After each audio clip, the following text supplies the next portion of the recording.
Okay,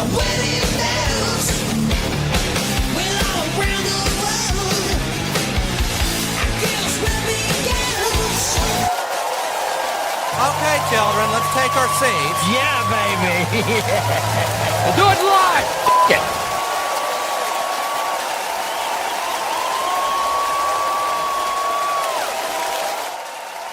Good evening, everyone. Good evening. Welcome to A Godless Universe. Monday, December 1st. It's the 1st of December already. Oh, man. Oh, it's crazy. It's crazy. Time is flying by. You know, it's like, what is it? 3.5 weeks till Christmas? 3.5 weeks till Christmas. Crazy. Crazy. Make sure microphone is on, the video is on, we're streaming. Always got to check these things. You know, it's like the worst thing. You get partway through your 20 minutes in and you realize, oh, my microphone wasn't on. That is not a good thing. That is not a good thing for a live broadcast. Anyway, guys, welcome to A Godless Universe. Did you have a good Thanksgiving? Black Friday? I mean, did you see some of the video out there on Black Friday? I mean, is nobody going out anymore? I mean, some of the video of Walmart, some of the malls. I mean, I think there might be actually more aliens in the malls than there are human beings, for crying out loud. Aliens are shopping. I mean, it's different than it was 20 years ago, right? Remember Black Friday? Things were insane. Some people got killed on Black Friday. You know what? I bet it's not, it shouldn't be a surprise. I think if retailers want to sell across a whole many more days than just a Black Friday. So the idea that Black Friday is basically not what it was should not be a big deal to anyone. But hopefully you guys all had a great Thanksgiving. Geez, did you guys see Zootopia? I mean, I know we're a science channel, but hey, I'm a screenwriter, so I do, Zootopia. I mean, I knew the first one. I liked the first one. I don't know if you guys. Where's the? Oh no, I don't want the image file. It really is insane. The box office for Zootopia. This just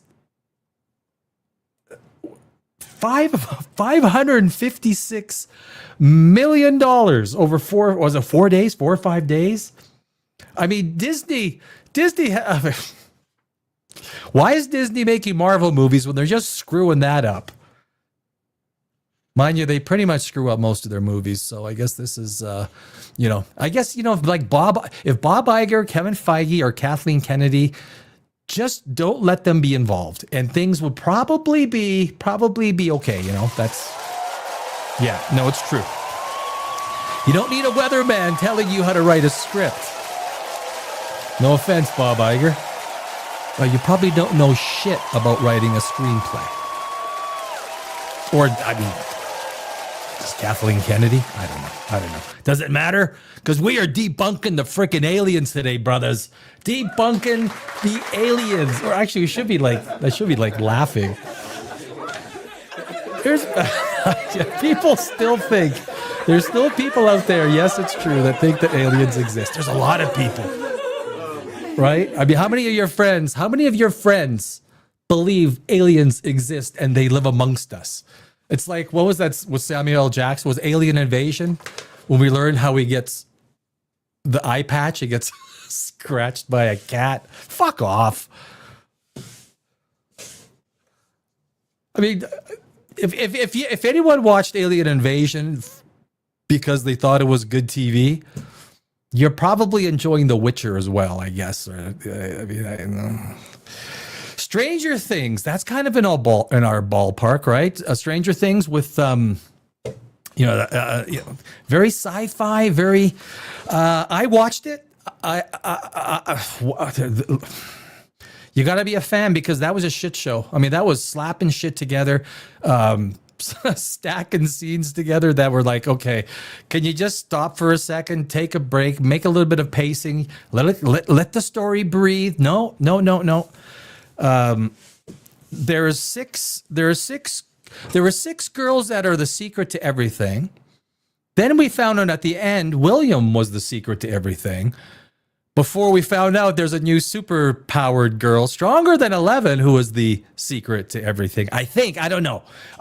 What started off with 5 guys playing Dungeons and Dragons, right? And I love D&D. I'm a huge collector of D&D. All the old stuff, all the paraphernalia. But what started off with 5 guys playing Dungeons and Dragons has turned into basically a girl boss, you know. Look, and if I'm the screenwriter, or if I'm Netflix, and you see that most of your audience is females, you go with it, right? You that's what you do. I mean, you make the change. Sorry, man, our audience is only 26% male, and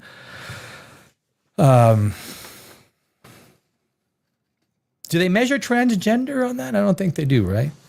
My pronouns are it and that. Those are my pronouns. I would like to be referred to as it as my pronoun, because I'm an alien. I'm an alien. Nick Fury actually married one of those lizard things, right? Didn't he? He did actually marry one of those. Hey, Riley Steele. Hey, doggy. Disney is woke trash. Yeah. I mean, you know, so I'm doing a quick review of Underworld, the first one today, because it is Underworld week. I'm doing a different Underworld movie every day this week. 10-minute review, boom, boom. Did 2003. I watched it yesterday for the first time in 10, 12 years, Underworld. It is amazing how a budget with $22 million. Now, this is in 2003, but a budget with $22 million. They did 95 at the box office. So with advertising, it probably needed 60 million to break even. So, you know, it made the call it 20 million just in the cinematic release. But over time, that movie has made the studio a lot of money. But the story, I mean, they don't even write stories like that anymore. I mean, I'm a screenwriter. I've got lots of awards for the stuff that I've written. I pride myself, and I've never sold my stuff to a whole bunch of trash producers that will turn trash into any screenplay they get their paws onto. But the screenplay and the story to the first Underworld is just tight. It's strong. The characters are compelling. The casting is fantastic. And this is a small budget movie from 2003. They can't even come close to that today. No, can't even come close. Not even close to that today. Which is just shocking to me. But hey, cinema is changing. The whole landscape. If people didn't do what Netflix was doing, they would be put out of business. You know, Mac or HBO has been a streamer for quite a long time, so they've always been there. But basically, I mean, Netflix is eating everybody's lunch, right? If you didn't go into streaming, Netflix would have even a larger percentage of the market. Netflix doesn't care about theatrical releases; they don't give a damn, and it's part of the problem. So we are in this in-between phase. The problem with the studios is they're putting out garbage. Although Zootopia, with almost $600 million, I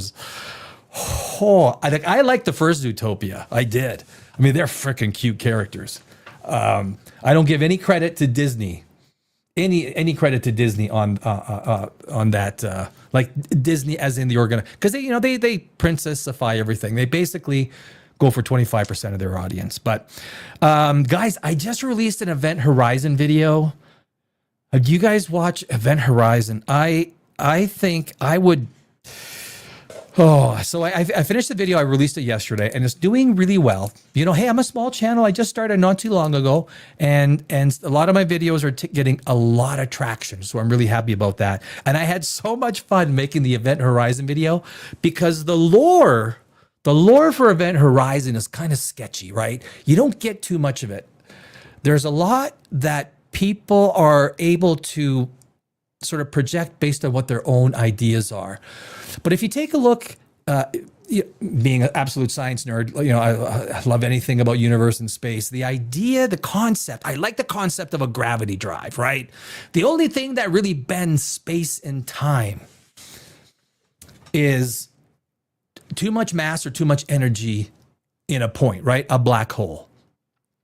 The idea that this drive would work under the auspice of gravity, where it creates a small black hole and creates a wormhole. Now, obviously, the physics, they haven't worked out the math yet on that stuff. But from a not science fact, but a science fiction perspective, I think most even hardcore astrophysicists would take a look at something like Event Horizon and say, there's a lot of things that, like, take the fourth dimension, for example. So the fourth dimension can be thought of as two different ways, spatial or temporal.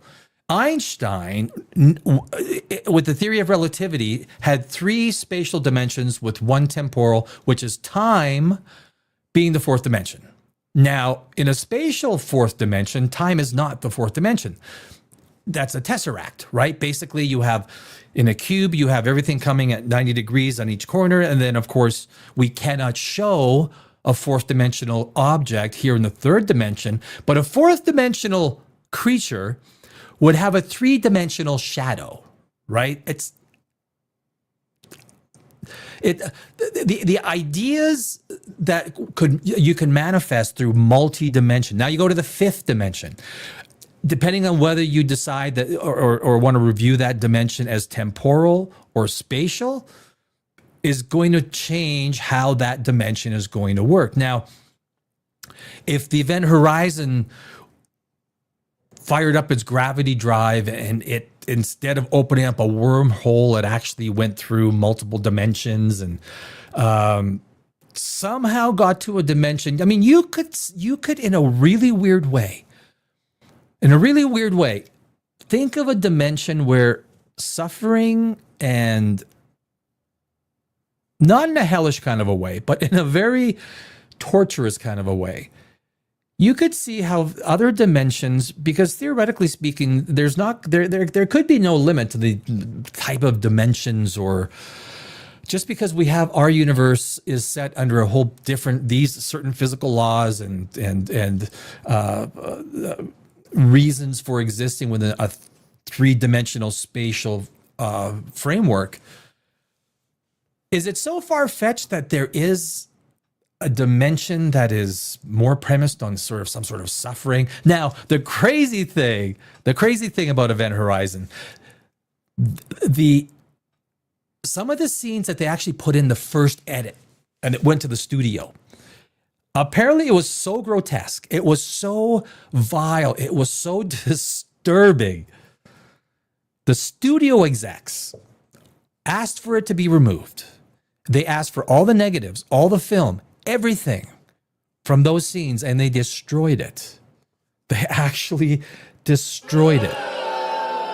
So we don't have it. Now, I wish the director, the cinematographer would have just back pocketed it. But apparently none exists anymore. And that is a real loss to what might have been a fucking amazing director's cut in today's terms. When it came out in 1997, those were different times. What is today, we have so many different avenues by which restricted, highly grotesque, if you want to say, types of movies are released. I would love to have seen those scenes. Sometimes I think was it Lionsgate? I think it was Lionsgate. Maybe the top brass was religious. Maybe they were Christians, and they saw such hellish. And they're like, "Oh, we gotta fucking the devil be with us. Burn it at the stake. Burn it at the stake." I don't fucking know. It's sad. It's sad that we don't have that. But anyway, Event Horizon, to me, is still one of the most mind-jarring, and I'm working on a second video with Event Horizon. It's going to be probably into the new year because it is so compelling in terms of what is possible within the multi-dimensional framework. It's all theoretical, right? We don't know if it exists. We don't even know if a fourth dimensional entity could exist. Biology, whether or is biology only a three-dimensional phenomenon? In the fourth dimension, maybe it is something else. Fifth dimension, maybe there is something else that's not biological, but it is some sort of incantation of life, of consciousness, but with a much higher existence. And then you think of the 10th dimension. I did a video on the 10th dimension, on all 10 dimensions. It's one of my, I think it's got like a 64% average view rate with a CTR of, what is it, almost 10%. The idea that a 10th dimensional being, which would have the ability to understand and create universes, dimensions, realities, but also have the ability to create all of the rules and physical makeup governing that dimension, or you look at a ninth dimensional being, and theoretically speaking, based on a certain framework that's built, the ninth dimensional being could create these things, but it couldn't create the framework. And so even a ninth dimensional being would be there. Where do these things come from, right? Where does it, and of course up top, there's a 10th dimensional being, which most religions would call God, the deity, Zeus, Odin, Ra. But the dimensions are pretty freaky. Like there's no limit. I'm glad I don't do drugs. That's what I'm happy. I'm glad I don't do drugs. I'd be up late at night going through. I'm just going through some of the gravity system as well. I think. Yeah. Do they have the script from before it was cut? Yeah, I'm sure they have the script. You know, it's funny because a lot of the scripts and the screenplays, because I love reading because of being a screenwriter. And I always tell people, you can Google me, Danny Alex, screenwriter. You can see I've won hundreds of awards in film festivals around the world. I have not optioned one of my screenplays. I haven't sold any. I lived in Hollywood for 20 years. I'd rather have them not made than turn them into shit and Hollywood junk. Maybe one day, hey, you know, if the right thing comes up, but you look like Tom Green and Chuck Norris had a son. You know, the reason I went to Los Angeles was because of Chuck Norris. Chuck Norris and Wesley Snipes. I was a kickboxer, kickboxer. I started boxing, then I kickboxed for about 7 years. And I was also worked in the public markets as a market maker and an economic analyst on NYSE and NASDAQ. And then Wesley Snipes and Chuck Norris were creating this exercise machine in Los Angeles, and they wanted to take it under a small cap, you know, a penny kind of stock to raise the funds. I said, okay, I'll do it. I went down there, did my and of course then they put Wesley in jail and everything like that. And Chuck Norris is a pretty cool guy. That was back in 2007. Moped Mike, this I guess is with, I think it's more, you see Robin, I look like Robin Williams. Damn, I think I'm taller than Robin was. I think it's more likely than a supernatural hell. Yeah, like the dimension, like in the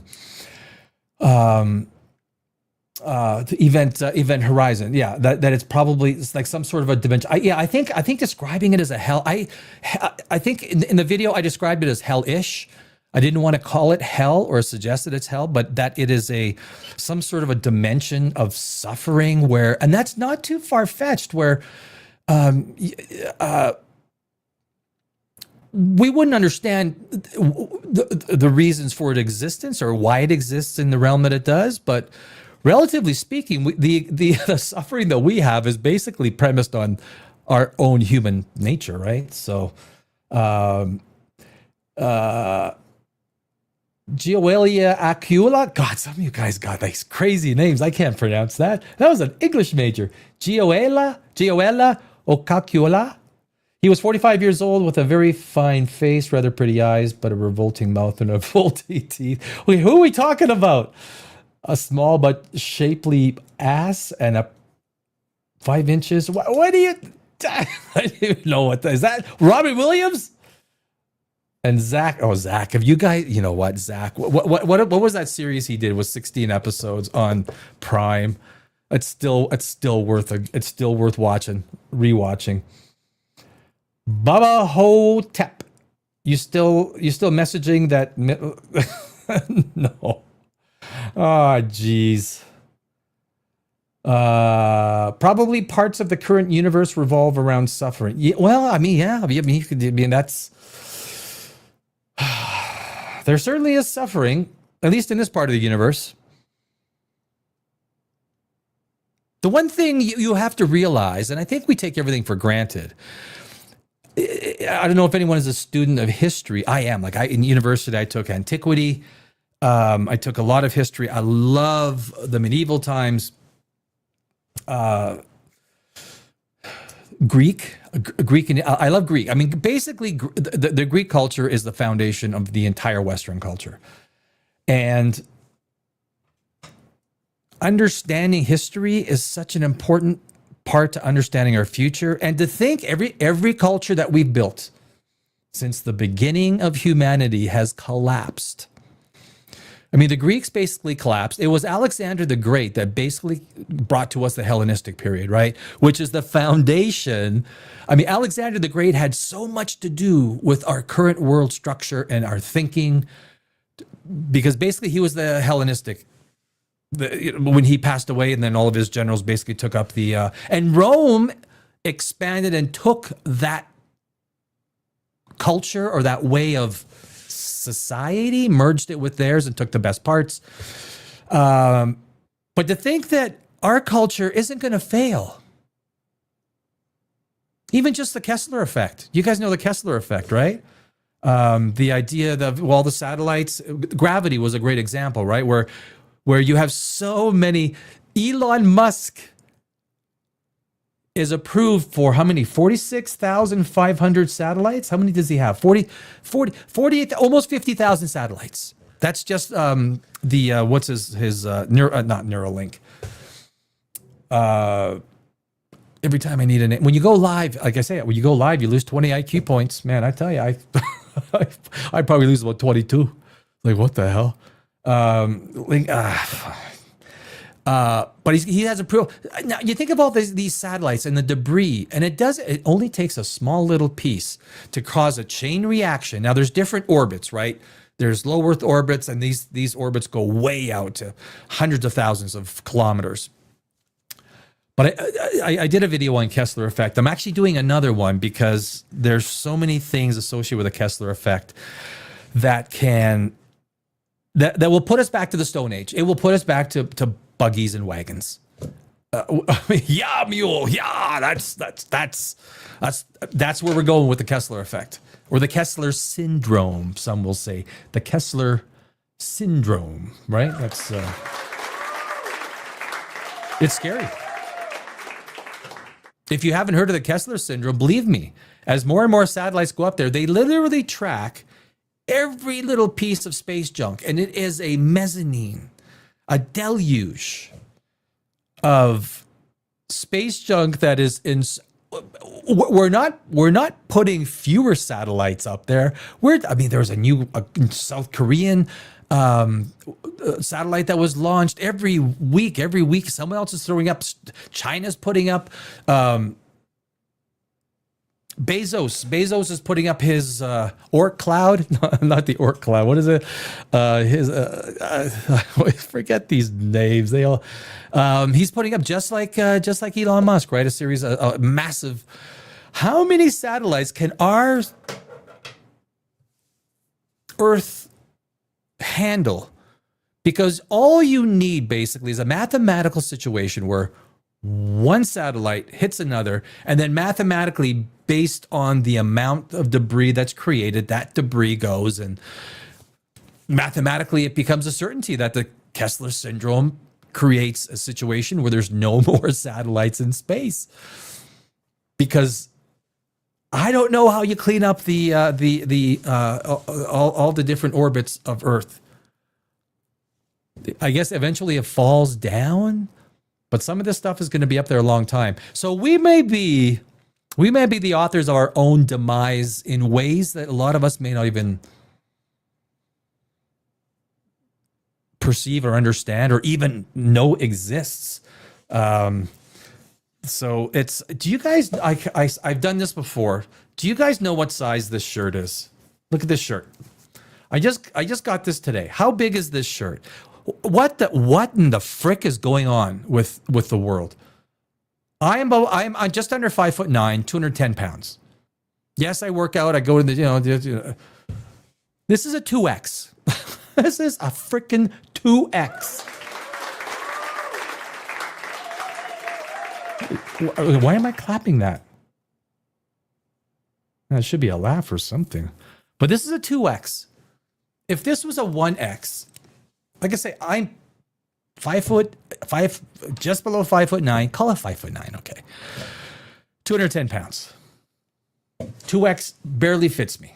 Like I go like this and I could feel it, right? And granted, because I have pretty good big back from kickboxing, but this is a 2X. They literally, this would have been a large. This would have been a large 8 years ago. Now I got to buy 2X. I bought it at Costco. Do you have anything in 2X? Ladies looking at me going, yeah, that's the way I'm looking at myself too. Just call me fat. Say, yeah, you're fat. Well, fat section dude is over there. Am I allowed to say that? Can I say that word on air? Oh, you guys watching Bitcoin? I worked in the public markets for years, right? So I mean, Bitcoin. I always watch it. You got to watch it as a percentage, not a dollar terms, right? Bitcoin took another dump today. The market took another dump today. I tell you though, sometimes I think after years in the stock market, what's going on with AI. I watched a bunch of videos on AI on some of the leading scientists over the weekend. And I think that the idea, I did a video, and actually I did a live episode on the idea of, will AI turn us into Borg? And I found it incredibly fascinating. That this one guy, and I'm gonna maybe probably next week get into his videos on AI, that he said, well, and the point he makes are valid, right? Never has a species that is less intelligent had domain over another species that was more intelligent on Earth. And that is, if you take a look at superintelligence and the idea that AI can grow at a rate that will absolutely dwarf the human's capacity to reason, develop, think, create. The only way as a human being less intelligent, less ability to compute information, that a human coexists with AI, there's only one way that it happens. Merger. Basically Borg. We're talking about Borg. It was funny because I was talking about this when I did the video about a year ago. A few people were like, AI Borg, humans can't be Borg. It's all no, you know what? Neuralink is proving, fuck. The only way for us to think about this, the only way for us to coexist with AI and not to be absolutely dominated by it is to coexist with it, merge. You will be assimilated. Now, there are probably think tanks, hidden think tanks, deep within Silicon Valley that might talk with the government, might not, that I believe are multiple stages ahead of us, that there is some sort of a plan for the RFID or to be chipped, right? Humans need to get chipped. That's kind of like the first stage. The people that are developing AI, as much as they want to talk about creating boundaries, precautions, Elon Musk basically, with Grok, he basically discovered that either I go all out, or, and now Gemini, have you guys used Gemini? I'm telling you, Gemini in the last 2-3 months has become the go-to AI. If you want to do research on anything, basically what AI does, instead of going through and Googling everything and going through and trying to pick out the parts of all these web pages, the big thing that AI does, if you ask it to assimilate a bunch of information, is it basically does the search for you. You can, on ChatGPT, you can see it going through all the websites, and it takes the information, compiles it in a readable form so that you can take it and go forward. Now, that's basically how I do my scripts. I don't have to go and, statistically or mathematically or factually, I get that data and then I read it, I simulate it, I watch videos. Let's say with the Event Horizon, I watch fan videos.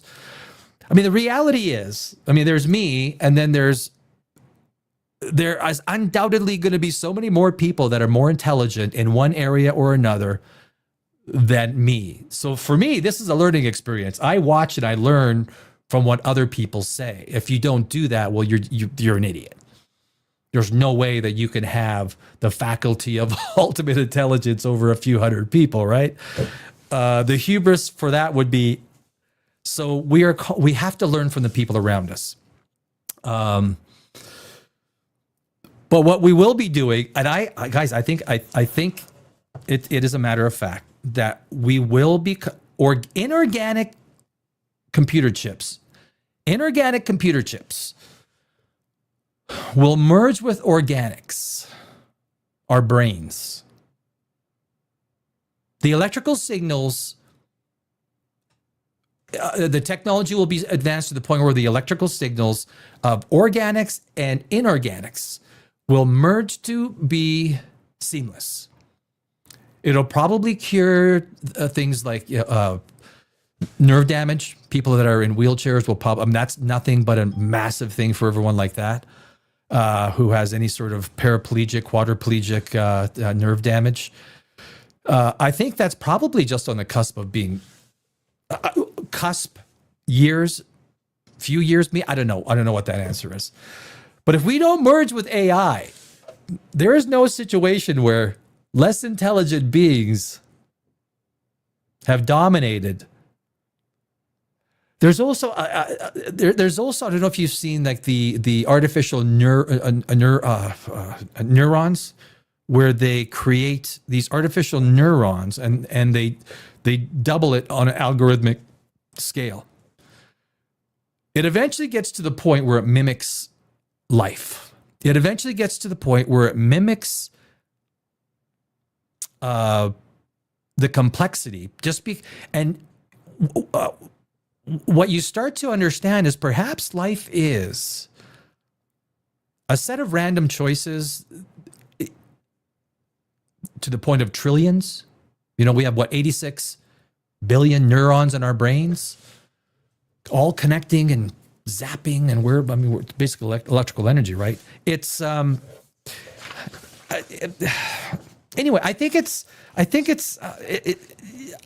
I had a very interesting weekend watching these videos, and some stuff I want to bring, probably maybe this week, but next week. AI has got to be a huge focal point for Godless Universe. It is the future. It is coming fast, guys. The video. I was in Hollywood for 20 years. You would have to do certain types of video, you would have to have a $250,000 photo shoot or video, production shoot, plan it for two weeks, script it, get all the grips, get the cinematography, the lighting, this and that, the sets, the location. And today you do it with a few prompts in a computer. That is fucking crazy. They are doing stuff that took a crew of 25 to do over 2 days. They're doing it in 10 minutes. You know how many people are losing their jobs? I mean, talented people. I mean, these are talented people. The best thing you could be is a robotic repairman. You want a job? Be a robot repairman. That's what you do, man. That's what you do. That's probably what I'm going to do. Yeah, fixing robot joints. That's what I'm going to do. Oh, man, I don't know. I'm going to remove that. Can I remove that, please? Video file. You know, so where is it? So this is... The year is... I'm just going to play a first minute or two because I love putting this video together. One thing that was really hard with this Event Horizon video was it Paramount? Paramount owns this. Paramount. So basically when you do the video, you take basically a few seconds and then you edit it with a whole bunch of other video. Every time I uploaded this video, they were nailing me with copyright strike. Or not a copyright, but a copyright. And so you can't monetize it. I'm like, oh my God. So I had to go back and re-edit it. So then you take video and then you add a picture for a while and you go back to the video. And I had to, oh my God, I spent hours just trying to get it so that Paramount was okay with the visuals. It was Disney and Marvel, they allow you to use their stuff almost to a crazy, because I guess they want their stuff out there. More fan stuff, the bigger the property, the more it is. But I think maybe Event Horizon is such a popular property. The year is 2047, and the deep black of space holds terrors we can barely imagine. Could a ship built to take us beyond the stars become a terrifying conduit to something ancient and evil from another dimension? And that ship, like the Event Horizon, they spent the story on so what they wanted to do was to create a ship that felt the part. And so what they did is they used, if you look at the gravity drive and all these things within it, they used a lot of elements or feeling that was medieval. So they used spikes, very metallic, very charcoal. And color, like one of the worst things you could do in a movie like this, it's one of my biggest issues with The Witcher. Prime colors. Do not use prime colors. Now, obviously, if you're doing something like this where it's an explosion in space, you want to have that vibrancy of an explosion. But as it relates to the characters within the ship, if you take a look, the colors are muted. They're using some very sort of almost like neon type colors at times. But when they want to get that eerie feel, the corridor going into the gravity drive, and the gravity drive itself is medieval. It's a medieval feel. Black, spikes, intimidating, very intimidating. What happens when the ultimate scientific achievement rips a hole not just in space, but in reality itself? This is the chilling premise behind the science fiction horror film Event Horizon, a movie that presents a concept of propulsion so radical and terrifying that it leaves audiences questioning the boundary between physics and science fiction. The Event Horizon was designed for one purpose: to breach the seemingly insurmountable distances of interstellar travel. And again, I mean, the gravity drive conceptually, I mean, it's brilliant, right? If you can open up a wormhole, you need something like a black hole, that kind of density of bending space. It's just a great concept. So its propulsion system is at the heart of its mystery. But that is science fiction sexy, right? That is science fiction. All these lights were 500-watt lights that they put in there, and if you take a look at the background of the gravity drive, it's very metallic, it's very gray, it's very spiky, and even you look at the spikes on that top wheel. That's the way they wanted it. They were very great at putting this movie together. They really were. But yeah, I don't want to dwell on it. I just launched it yesterday. The video is doing good. Okay, let's go to I want to go to Age of Disclosure. I want to go to Aliens Can we go to aliens? We're doing the fucking aliens, okay? Thank you, studio audience. Studio audience is absolutely fantastic. I'll do Underworld after the Age of Disclosure. The debunking. We're debunking the aliens. So if any of you guys saw the Age of Disclosure, I'm not an alien believer. Not even close. Not even close. I think people that believe in aliens are basically using the same principle that people 2,000 years ago did. It's like, well, what is this lightning and thunder that comes from the sky and the rain that floods our crops? It must be a god. That's right. I have no other way to explain it until you can explain it, which has always been the worst thing for religion is science. Science doesn't care about religion. It doesn't give a shit about religion. Keep your religion. But religion cares about science. It does. It has to, because it's premised on blind faith. The only thing religion can give us, are more scrolls from more caves. And that is all. That's all that religion can give us. Placed there by men who I guess would be cavemen. But that's all, science is going to give us, if anything, religion will not give us the gravity drive. Science will maybe one day give us the gravity drive. And it's nothing against religion, right? Nothing against religion. Keep your religion. If you're religious, damn, I wish I believed in heaven. It sounds like a good place to be, right? I die, I go to heaven. Oh, that would be a great. I have no reason. I can't. Can you guys believe in it? If you can, then the concept of the event horizon kind of becomes more real. Although that's premised a little bit more science fiction. But I'm going to play. So, guys, I'm going to play just to set it up. I'm going to play the trailer. The American people are ready to Age of Disclosure to receive the truth.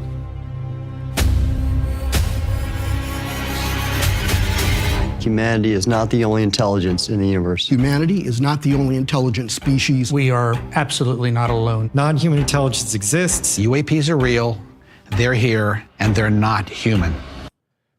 I don't think no one ever said that other intelligent. There's 2 trillion galaxies in the universe. 2 trillion. One thing that Age of Disclosure does is they always use the term universe, whereas what you think alien life from a billion light years away is stopping in. Do they have like Stargate technology? No, just stop it in. We got the Chiron all lined up and just pop it into the Milky Way here. Did you guys know this Andromeda galaxy is going to hit you? Yeah, we heard about that. But the whole trailer is, guys. I spent 25 years as a senior official with the CIA. I worked on highly classified UAP programs. 28 years No as real an evidence. astrophysicist. I served as the 4th Director of National Intelligence. Director of The fact that Clapper can serve under any type of intelligence capacity is absolutely news to me. Aviation Security in the National Security Council. The 1-star admiral after 32 years of service. People that come forward with this, I feel like they've taken their life in their own hands. I was recruited to a highly sensitive government program that investigated unidentified aerial phenomenon. For over 16 years, on behalf of the U.S. government, I worked as a senior intelligence official on the unidentified aerial phenomenon topic. And these guys look serious. Like they honestly believe what we will see after this, debunking some of these videos that people think, like, some of it is absolutely freaking amazing. You think, no way, is that what that is? But this video, Age of Disclosure, it's the same stuff regurgitated in this slightly different way. We learned that the U.S. government was involved in a long-running secret war with other nations to collect and reverse engineer vehicles not made by humans. I have seen with my own eyes non-human craft and non-human beings. Well, I mean, like, really? It's rotating. There's a whole fleet of them. The first country that cracks the code on this technology will be the leader for years to come. China has established its own version of a UAP task force. You think for a second that they wouldn't consider using it to achieve their ends of domination? This is Yeah, Xi and Putin. Putin is really unleashing that alien technology, isn't he? That Russian army sure turned out to be as fierce as we thought it was. similar to the Manhattan Project. This is the atomic weapon on steroids. This is so secret. Very, very few people in our entire government have been allowed access to it. Even presidents have been operating on a need-to-know basis, but that begins to ramp out of control. It's not acceptable to have secret parts of government that no one ever sees. You better be careful about it. Now, that is a really good point. That has nothing to do with aliens. There are parts to the government, the U.S. government, because it's established during one administration. It just carries on into the next and into the next, and then no one knows it's there. And from what I understand, they get funding from they just kind of, the bureaucracy moves money around so that these things are funded. And because presidents come and go, senators come and go, congressmen and women come and go, bureaucrats never go away. The government doesn't trust its people because there's no telling what they'll pull on you.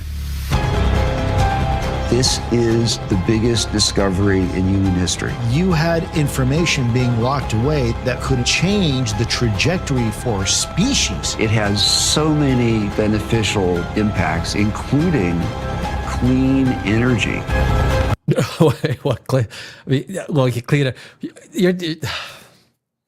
The idea of anti-gravity. Anti-gravity. If you've done any research, I did a video on anti-gravity. Did as much research as I possibly could into anti-gravity. The universe ain't that simple, my friends.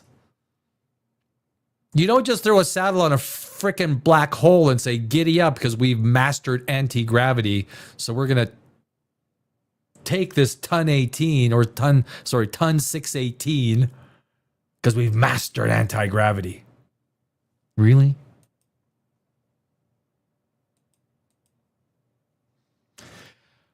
Anyway, you know what? Can we get into debunking? Let's debunk this stuff, right? Let's debunk it. So what we're gonna do? So these guys absolutely rock ass, if I can say rock ass. It's guys. They're called the Corridor Crew, and they are VFX guys from, I don't know if they're in Hollywood, but these guys are fantastic VFX guys. I do have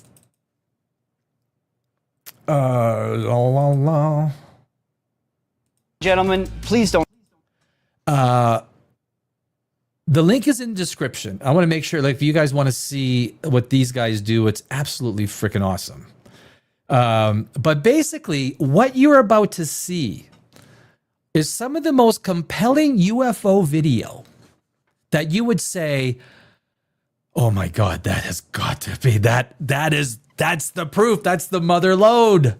That proves aliens exist. And these guys, they're so fucking good at what they do. They are so good. They're called the Corridor Crew. And we're going to go, and I'm going to jump in every once in a while, just, make sure from copyright stuff to put my 2 cents in. The link is in the description to this video. They are called the Corridor, and they are VFX, special effects guys. And what that means is they know video. They know what to look for. I do a lot of Photoshop. I do Premiere Pro, so I know a little bit. I see some stuff. But these guys are freaking awesome. Call the FBI because they will try to shut this down and not let you watch this video. We are going to debunk alien, UFO, UAP sightings. We're going to look at it with our trained VFX eye to see if there's any tomfoolery going on with those pixels. Is it CGI, is it manipulated, or is it the real deal? We're going to tell you the truth once and for all. And you see this stuff, like you just saw a little taste of it, right? And you think, oh my God, like that looks real. It does look real, but it's not. And these guys are so good at exposing it. There's some stuff that even their buddies, they're like, what is it? And the first one. I've got one that might blow your mind, and it just dropped. Really? We got a fresh one? Oh, piping hot. Well, I've got a nuclear power plant story that blew my mind because I couldn't figure it out. Until then, I did. Whoa, that's crazy. Have you guys heard of racetrack UFOs? I've heard of racetrack UFOs. God, there's something like intentional jankiness in the presentation, but that's not it. Anyways, racetrack UFOs. The first thing I'm going to show you guys is a flying triangle off the wing of an airplane. I was about to say, this looks like it's taken out of the window of an airplane. Yeah. And so when it comes to airplanes, you know how many pilots have said, oh, I've seen this over there. But there's always a specific kind of a time in a specific place, region of the sky, that they usually see this stuff. Pilots and even UFO enthusiasts, is that a nice way of putting it? Enthusiasts will bring up the whole the pilots have seen, the U.S. Air Force has seen, the U.S. Navy, what the Navy pilots have seen. What the? It's 3 distinct lights. As professionals, is this authentic footage or is this manipulated footage? This appears to be in camera. Why is that? There's a few various clues, like the micro shakes of the camera, so the dots and the wing kind of move at the same time. Secondly, the camera goes out of focus on both the dots and the wing at the same time. Those are 2 artifacts that you would have to intentionally replicate, adding that. And you gotta think, they're in the sky, right? So this video is taken, they're high, like probably 36,000 feet cruising altitude, and someone is taking this video outside of their plane, and there is a ton of this video that the alien enthusiast will say, here's your proof. You need proof, here's your proof. I'm like, oh my God. So this is 36,000 feet, wherever, 36,000 feet up in a plane. Manually. Are we looking at internal reflections of the airplane window? You do see internal reflections of the airplane window, which is the big blue and kind of white spots that happen in the top left of the screen right there. So your instinct of looking for internal reflections or reflections through windows, especially like doubled ones, is smart. But for those reflections to work, they either need to be moving in exact opposite of each other, like you're around a pivot point, mirroring around a pivot point, or moving exactly together. And in this case, their size and shape is changing. One of the things that strikes me about this not being CGI is how much of the screen is just in darkness. So if you were trying to track these dots into real footage, you would have nothing to track and you'd have to do it all by hand, and you would inevitably get some weird jitter. But I'm not seeing any weird motion whatsoever. And if you guys, if any of you work with Premiere Pro, I work a lot with Premiere Pro. I use it for all the videos I do. I edit everything and chop it up. Photoshop. When you're trying to create these effects, you do notice and see things that are consistent with the effects that you would try, especially these guys. Like these guys, especially this guy who's on the screen right now. I mean, he kick. I mean, they all kick ass, but this guy really kicks. So let's put a pin in this one. Part of the same family of sightings is the flying disc. Tell me that doesn't look like a UFO. That looks like a UFO. Is a sighting from Jalisco, Mexico. What the heck? Yeah, it looked at first like it was rotating, but I think it's just like a linear trajectory of some kind. Well, let's take another look here, because this is a multiple sighting phenomenon. You imagine you're sitting at home and you look out your kitchen window and you're in Mexico. One of my best friends, well, probably one of the top 2 best friends is in Los Angeles, is from Mexico. And you look out your window and you're like, what the? Is it rotating or is it moving in a direction and just like fading off, tapering off? You're showing these together. Are you saying these are the same type of phenomena? These are actually all racetrack UFOs. What do you mean by racetrack UFOs? I still haven't gotten an answer on what that means. I'll give you an answer once you figure out what the heck we're looking at. Oh, we're looking at cars going around a racetrack, except they're in the sky. Oh, dude, it's a mountain. It's just dark. They're coming around the corner. I say that jokingly, but that'd be really cool if that worked out. I honestly... Wait a minute, is that right? No. Oh, no. Okay, that's a great idea, right? So you got, you're looking out towards a mountain, and then you see cars kind of coming down, and based on the road being the same configuration for every car, it's going to react to the headlights of a car in the same way every time. So it's going to look like something. I mean, it's a great idea. It's a great thought. And I bet you a lot of alien UFO stuff is exactly that. But not in this case. Good guess. Would have been so sick. Good guess. All right, here's another one. Oh, mames, esa madre está perrísima, güey. Oh, so, right? See, they're called racetrack UFOs because pilots are the ones who often report seeing these, and it's like they're racing in circular patterns on the horizon. The time at which all these videos are taken is basically the same. Most pilots report seeing this at dawn, flying to the east. Do you hear that? Almost all of these are reported by pilots flying near dawn in the east. Now, what is it, though? What is it? What could it be? Those are just airplanes. Those are not airplanes. Those are definitely not airplanes.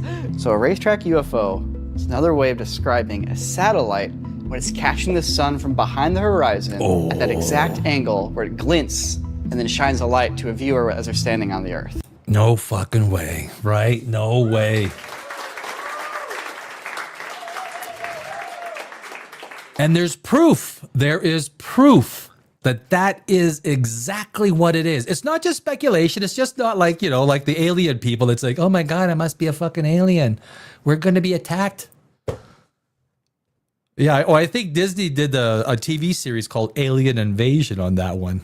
There you go watch that one. But anyway, there's proof.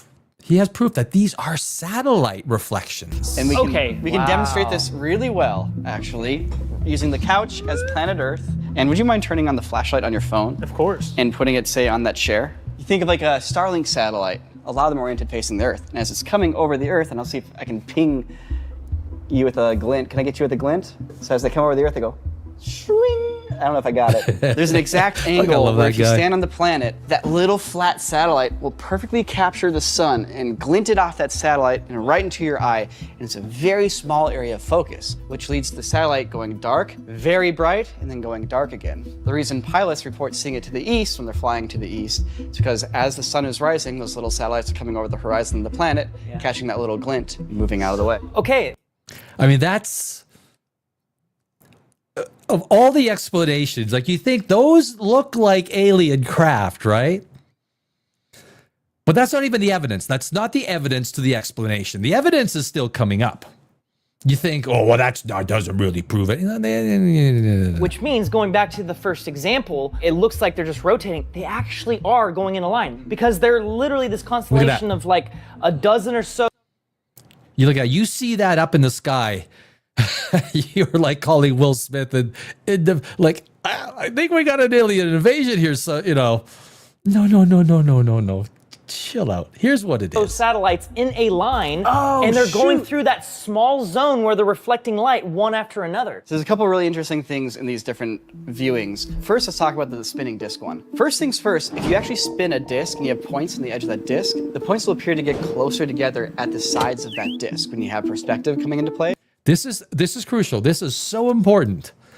This is why these guys are so fucking smart. They really know their shit. But in this case, the spinning disc, all the lights stay evenly spaced apart as they come in and out of the light. So it's not a spinning disc. It's actually satellites moving in a line. And those satellites are all oriented the same way, and they're all catching that little brief glint of the sun. More. Now remember, the sun's not shining on a little specific spot. The sun is shining on everything, right?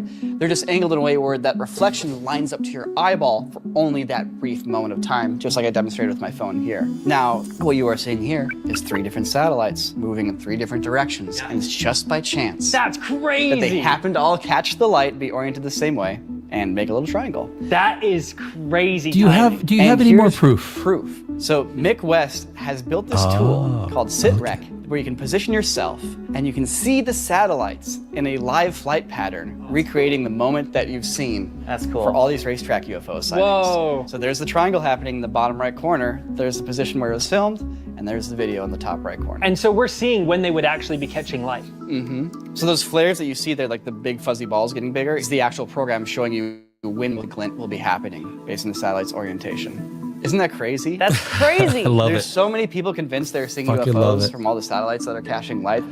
The explanations are the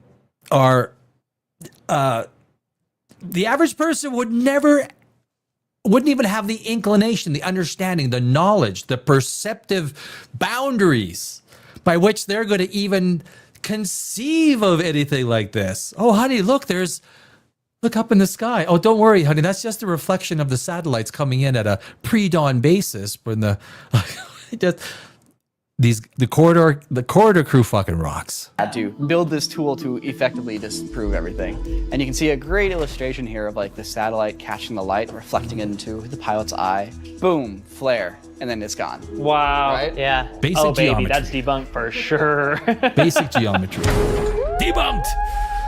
You know, once again, props to Mick West. That's just one of many. Let's keep going, shall we? That's for like carrying the flag, man, and like creating a community here to like really try to like, not like angrily disprove people, like take the time to show them like, no, here's what's happening, here's the reporting, here's what's happening, and like going through and disproving it. For the people who saw this phenomena live, it's understandable that they would draw the conclusion that they likely did. Like, it's crazy. It looked like a spinning disc for all intents and purposes. Totally. Hey, that's not a UFO. That's an IFO, an identifiable flying object, also known as an airplane, like from today's sponsor, War Thunder. It's the most comprehensive vehicle combat game ever made, and it's completely free. Command over 2,500 tanks, planes, helicopters, Because it's their video, I'm going to continue with their sponsor. and ships. Apparently from this vintage game planes is to pretty modern fucking jets cool. and cutting-edge tanks. I'm not a And if you video know game anything guy. about Corridor, you 'Cause know I have we an love addictive- tanks. Addictive personality. I spent Warcraft. What really makes this game stand out Warcraft stole years of my life. I realized if I play video games, I will have is how detailed it gets. There's no health bars, just real simulated damage. You can literally see where a shell entered and what systems it destroyed thanks to their really awesome X-ray damage view that shows you exactly how you took them down. It runs beautifully on PC, Xbox, PlayStation, and mobile too, so you can play wherever But I do feel like playing this game after watching it a few times. you go. And with 70 million players around the world, there's always a battle waiting for you, whether you're into arcade action or full sim mode realism. Oh God, I'm getting shot at. Just use the link in the description to play for free. Plus, new or returning players on PC or console get a massive bonus pack that includes multiple premium vehicles, 100,000 silver lions. Is that a Sherman tank? Sherman tank? I don't think a Sherman tank could even get through a Panzer's armor, could it? Like the worst tank. They had to make thousands of them because it was the worst tank in all of World War II. 7 days of premium and an exclusive Eagle of Valor decorator, but it is only available for a limited time, so act fast and see what real identifiable flying objects actually look like. Have you guys seen the mysterious floating black ring? Yes. No. I saw one in real life. What are you talking about? You okay? In my previous life, because it killed me. So, can somebody tell me what the is this? Oh, that is the ring. I thought it was circling the ring in the image. This one's a little freaky, right? This one's like you see it and you're like, what the? If you saw it. This is really cool. Once again, perfect UFO video presentation, right? You got the guy on the side of the road, like, what the heck am I looking at? It looks like something out of Arrival. Arrival, yeah. That's exactly what this is. This is actually aliens trying to communicate through a new form of writing, just like in Arrival. I knew it. So is this VFX? No, this is real. This is in camera. This is something that can actually be done today. We are looking at fluid dynamics in the atmosphere of a giant explosion. What do you think? What is it? Will this one be debunked?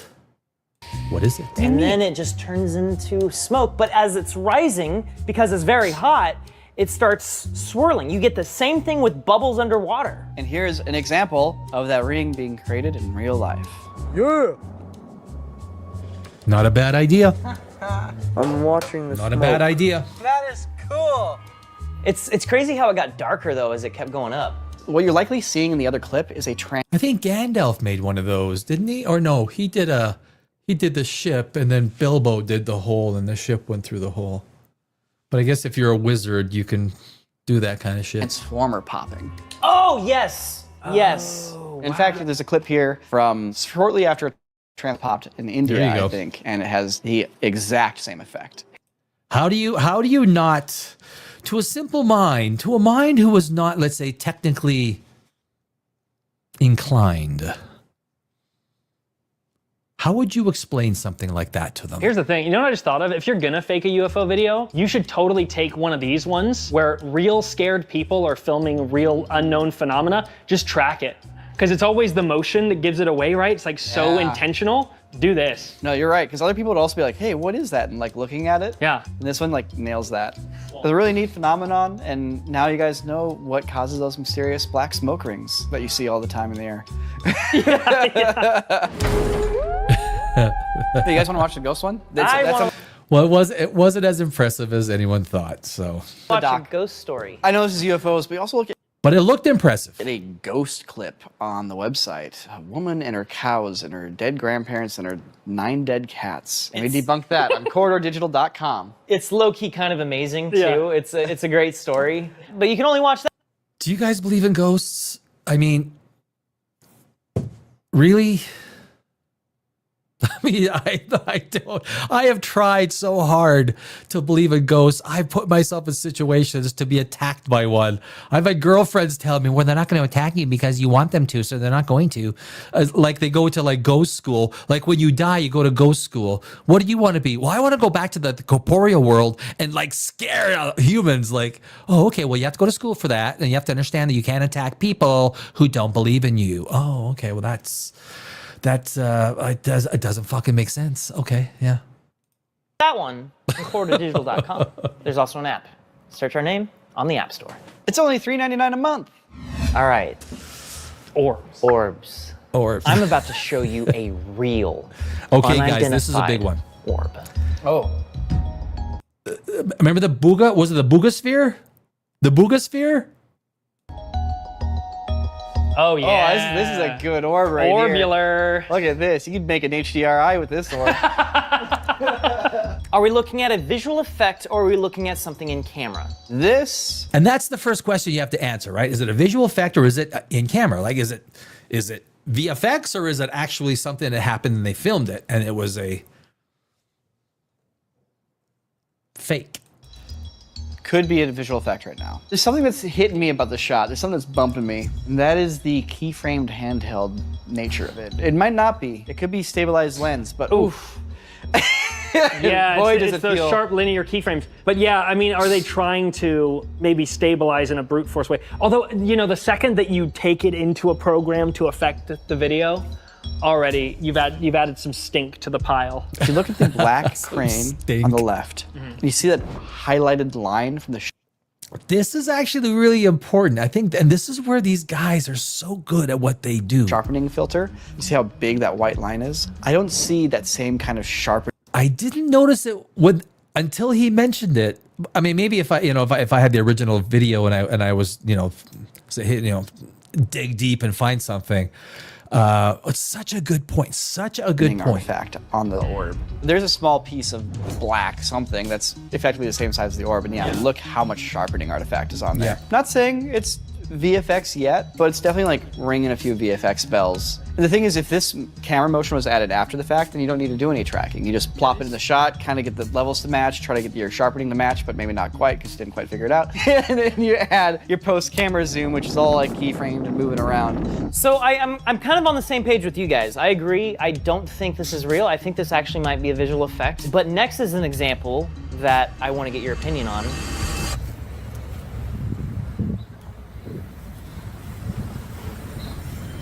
Oh, we have the pop to the other lens. It's really nice. Can we see that again? This is a good one. This is yummy. Look how it's just booking it. And it kind of changes direction a little bit. Now it's going up. Whoa. This is a fun video. That's too much to track. What are you really gonna hold on to? When you're zooming in and out, first of all, you're zooming from the zoom lens and it's popping out to the other lenses. That's a whole challenge you probably wouldn't want to unpack. But also, as it's moving through the landscape, like, What are you holding onto to maintain that plane? I guess he's not really moving in terms of parallax, he's just moving from a stationary location. But when you're trying to track a specific object in the scene, what are you tracking? A piece of the cloud that is evolving over time? Maybe it's static enough to get by. If your main object is moving quick enough, you won't notice the difference there. But all of these leaves are moving to some capacity, which makes tracking them kind of useless. It's just the way that he's trying to catch it. Like, it doesn't feel like it's operated with nothing there. It feels like it is operated truly trying to catch something. I would say operating a camera like that is harder than acting like you're seeing something that isn't there. The fact that like when it pops different lenses and the color change happens, just there's a slight color change and it matches that on the ball is very compelling to have it feel like it was shot in camera. There's a very similar thing. It was a ball. It was in Mosul, in Iraq. And this ball in front of a surveillance camera, this ball, very similar, it just goes flying right in front of it.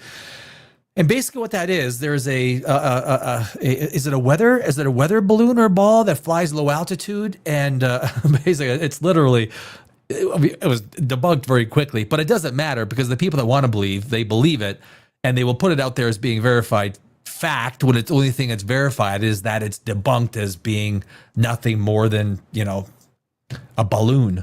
This feels like a balloon though. Does the video go any further than that or does it end basically there? It ends basically there. Watch where this goes to. Watch where this goes. That's another thing, a little bit of a flag where it's like, if that was a crazy UFO, they'd probably have like the full shot. They wouldn't just clip off beginnings and ends, which leads me to believe that shortly after it does a little balloon thing where you go, oh, that's a balloon. And they clip that off so you don't see it. Yeah. It's too contrived. I mean, the whole thing is too contrived. But, so here's the thing, let's keep going. This was a few weeks after the Buga Sphere. Buga is the name of a city in Colombia. Interestelar con Jaime Maussan. This guy. If you're Spanish, you know this guy. Interestelar. Oh, this guy. I was about to ask, do you remember this guy? Yeah. It's kind of wild, but this guy is a nut. If you know Spanish, this guy is like the biggest fraud. He had like trying to pass off these ancient skeletons, these miniatures as they were paper mache. They were paper mache. You remember him from the mummies? The mummies, the little mummy dolls that were actually just a bunch of bones glued together. Paper mache. Well, now that this guy's involved. Yeah. Mira cómo alumbra varios colores. Eso es como metálico, ¿cierto? For me to like be into this and like think it's aliens, like it needs to do something. It can't just do what a balloon or a bubble does, but not look like a balloon. It's like, well, okay, exactly. But it might just be a weird looking balloon. It's gotta be more than that. Right, because alien technology is going to be doing something, not just floating around like it's a balloon. It's a good point, because if it is intelligent life that has made it all the way over here, it wouldn't just kind of be doing. How is that not a balloon? Yeah. It would be probably have like a goal or purpose or direction. So here's more example of the balloon flying around. Sorry, the Buga Sphere flying around. Yes. And eventually, it lands. Now, Buga Sphere. I was waiting for this guy to pick it up. Yeah, you got it. This is such a good point. This is such a good point. It's the same thing with the Charlie Kirk thing. When we were supposed to have taken a shot, they start the video when he starts running. Well, if you had the video, why don't you just show us the 15 seconds before? I mean, you got the video. You might as well. Whenever they don't want to show video when it starts at a stupid spot or it ends at a stupid spot, it's basically you gotta be convinced it's a forgery. Pick it up. You gotta pick it up. You notice how they cut to the camera already set up and looking at it, and they have this guy enter frame? You involve someone who's already been caught with fraud, like I'm already out. Point the camera at it. Point the camera at it. Do not. No, you don't cut. You do not cut.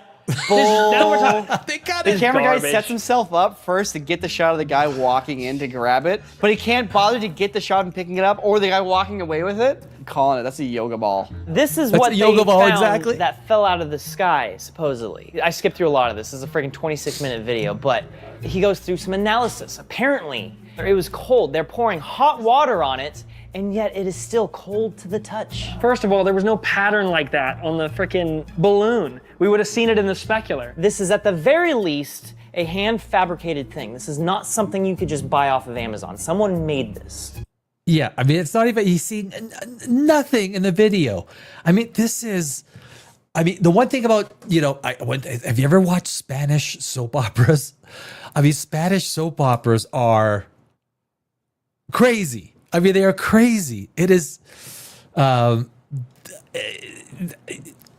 This is, I mean, actually, watch this. The points they make here, it's kind of like reminds you, like when you watch like a Star Wars thing and they're like, it's supposed to be high tech.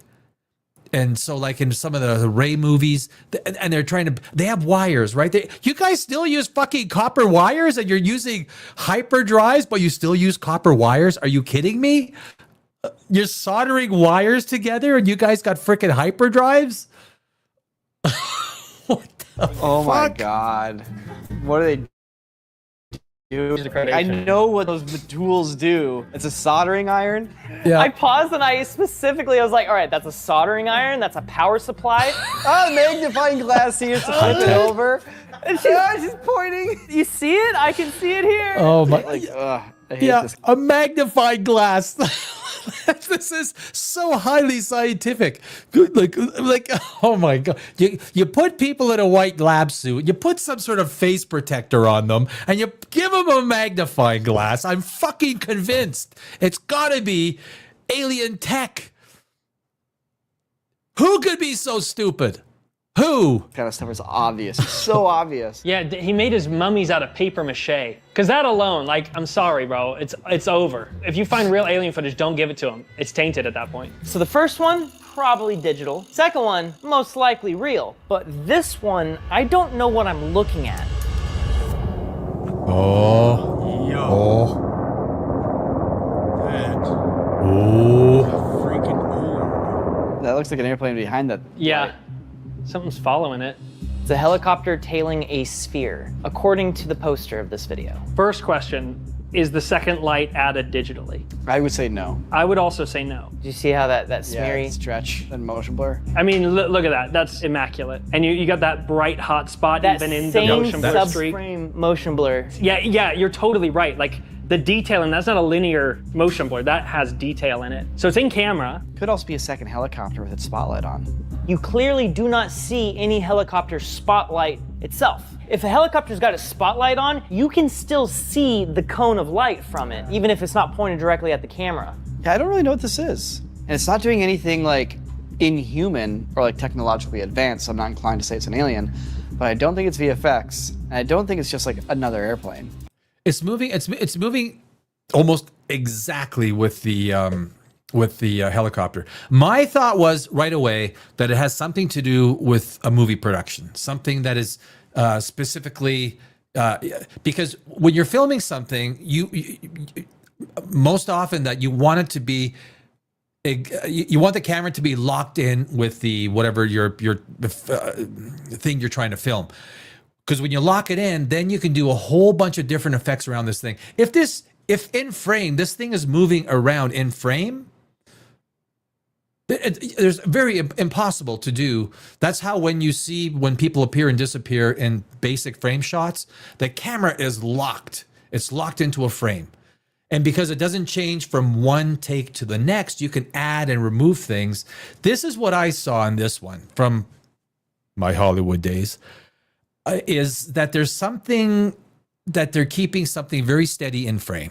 I could see it being something they're filming. And if a helicopter is following it that closely and that perfectly, the helicopter is likely coordinated, and they're probably filming. Because you don't have to follow that closely if you're just going to tail something. Exactly. You do follow that closely when you got your camera on a gimbal and you want to get a cool shot. Yeah. That's my buddy Tom. But it's definitely unidentified. This is an unidentified one. I don't know what this is. That's UFO. Heck yeah. No. That one is, to me, that is a film. They were filming some. There are so many low budget movies being shot all over the world. So many. That was some sort of a movie shot. One more orb video that I honestly could not figure out. Okay, so what we're looking at is Oh, guys, this one, I swear, this one will fuck you up. This one will fuck you up. Nuclear power plant in Japan. We're seeing a bunch of drones or orbs or something in the sky. These are airplanes flying into the airport. There is no airport near this place, by the way. Based on how fast that light is strobing on that building, this is sped up footage. that is like it. Like honestly, it shows how smart these guys are. It does. I mean, that is, you know, to the average person, totally over their head, right? To a VFX artist, to a guys that know what they're looking at when they look at videos. Flying into the airport.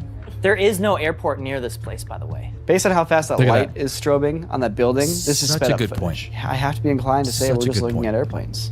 I will tell you, they are not airplanes. All right. Okay. What is that? Okay. Whoa. Look at that.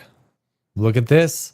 Now, again, if you're in like the age of disclosure and you're an alien loving, I believe in Nick Fury marrying an alien lizard. I believe they're amongst us. I believe there's alien tech. Oh, what is that? Wait a minute. I figured it out. I was thinking that we were just seeing reflections in a window. Aren't we seeing that kick up off the top of Right? the water? Oh, that's something up close. It's either out of focus, causing some sort of weird reflection. Yeah, that's not light shining on the background. Don't be fooled by the cone in the appearance of like a light shining a helicopter shining a spotlight down the ground. That's definitely not what we're seeing. All right, keep going. It's laughing so much. Is this a miniature? No. I think I just described this exactly what it is. Wait, what? What? That is a helicopter shining light down on the ground? Oh, wait. I see it now. I see it now. They're boats. Hey! They're boats. Hey! Oh. They're boats. They're boats. Behind the nuclear. I'll shut up and we'll just keep playing. Finally being fooled pays off. Nico's like, it's definitely not a helicopter shining its light at the ground. And it's like, it was actually exactly a helicopter shining its light down at the water. Delete that clip. Delete that clip. Don't put that out. Don't undermine my professional credibility. The reason why this works as an illusion is because you assume you're viewing something from roughly the same altitude as the actual power plant, whereas in reality, the camera is up on the mountain from a web shot. And so we're looking down See? at not just the power plant, but the ocean beyond it. So we're just seeing a bunch of boats and ships in the background just slowly going back and forth. That makes It's the most simplest, usually. It's the most simplest of explanations because visual illusion is meant to confuse that which you perceive to be a normal, normal reality. You can't explain it, so you immediately jump to a conclusion. This is what us humans do, right? Just like religion.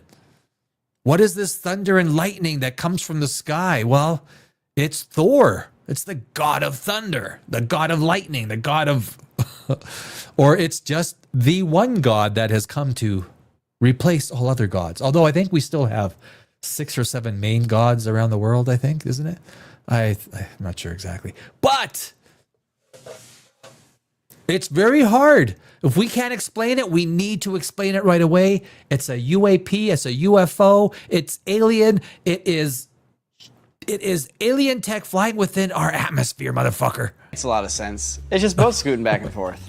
But I was stumped. I was like, I don't know what those could be. Are they drones? They might be drones flying around inspecting the power plant. That was what people were assuming. From the right angle, ocean is sky. Holy crap. Right. So going back to that Good shot. point, right? Yeah, you can see some of the detail of the ocean. You called it when you said it's a reflection of the light off the water. Yeah, I looked at him. I was like, you knew it was I thought water? it was such a bad guess that you started laughing. Wow. Wow. That's pretty cool. Mystery solved. Wait, what is this? 1 million alien sightings, 5,200 abductions, and new subscribers, 290,000. What is this? It's a subscription push to subscribe to Corridor Crew. All right, next frame. Wait, no, hold up. You didn't hold up. Wait, are we in the push? Is this the push? What do you mean 290,000 new subscribers? Yeah, that's how many we're gonna get from this video. Wait, is subscribe on the screen right now? I hope so. Oh, shoot. These guys have got like 7 million subscribers or something. Like, these guys are good. Do it. They're good. You boys have brought some fantastic clips. Thanks, Jordan. And whoa, that was terrifying.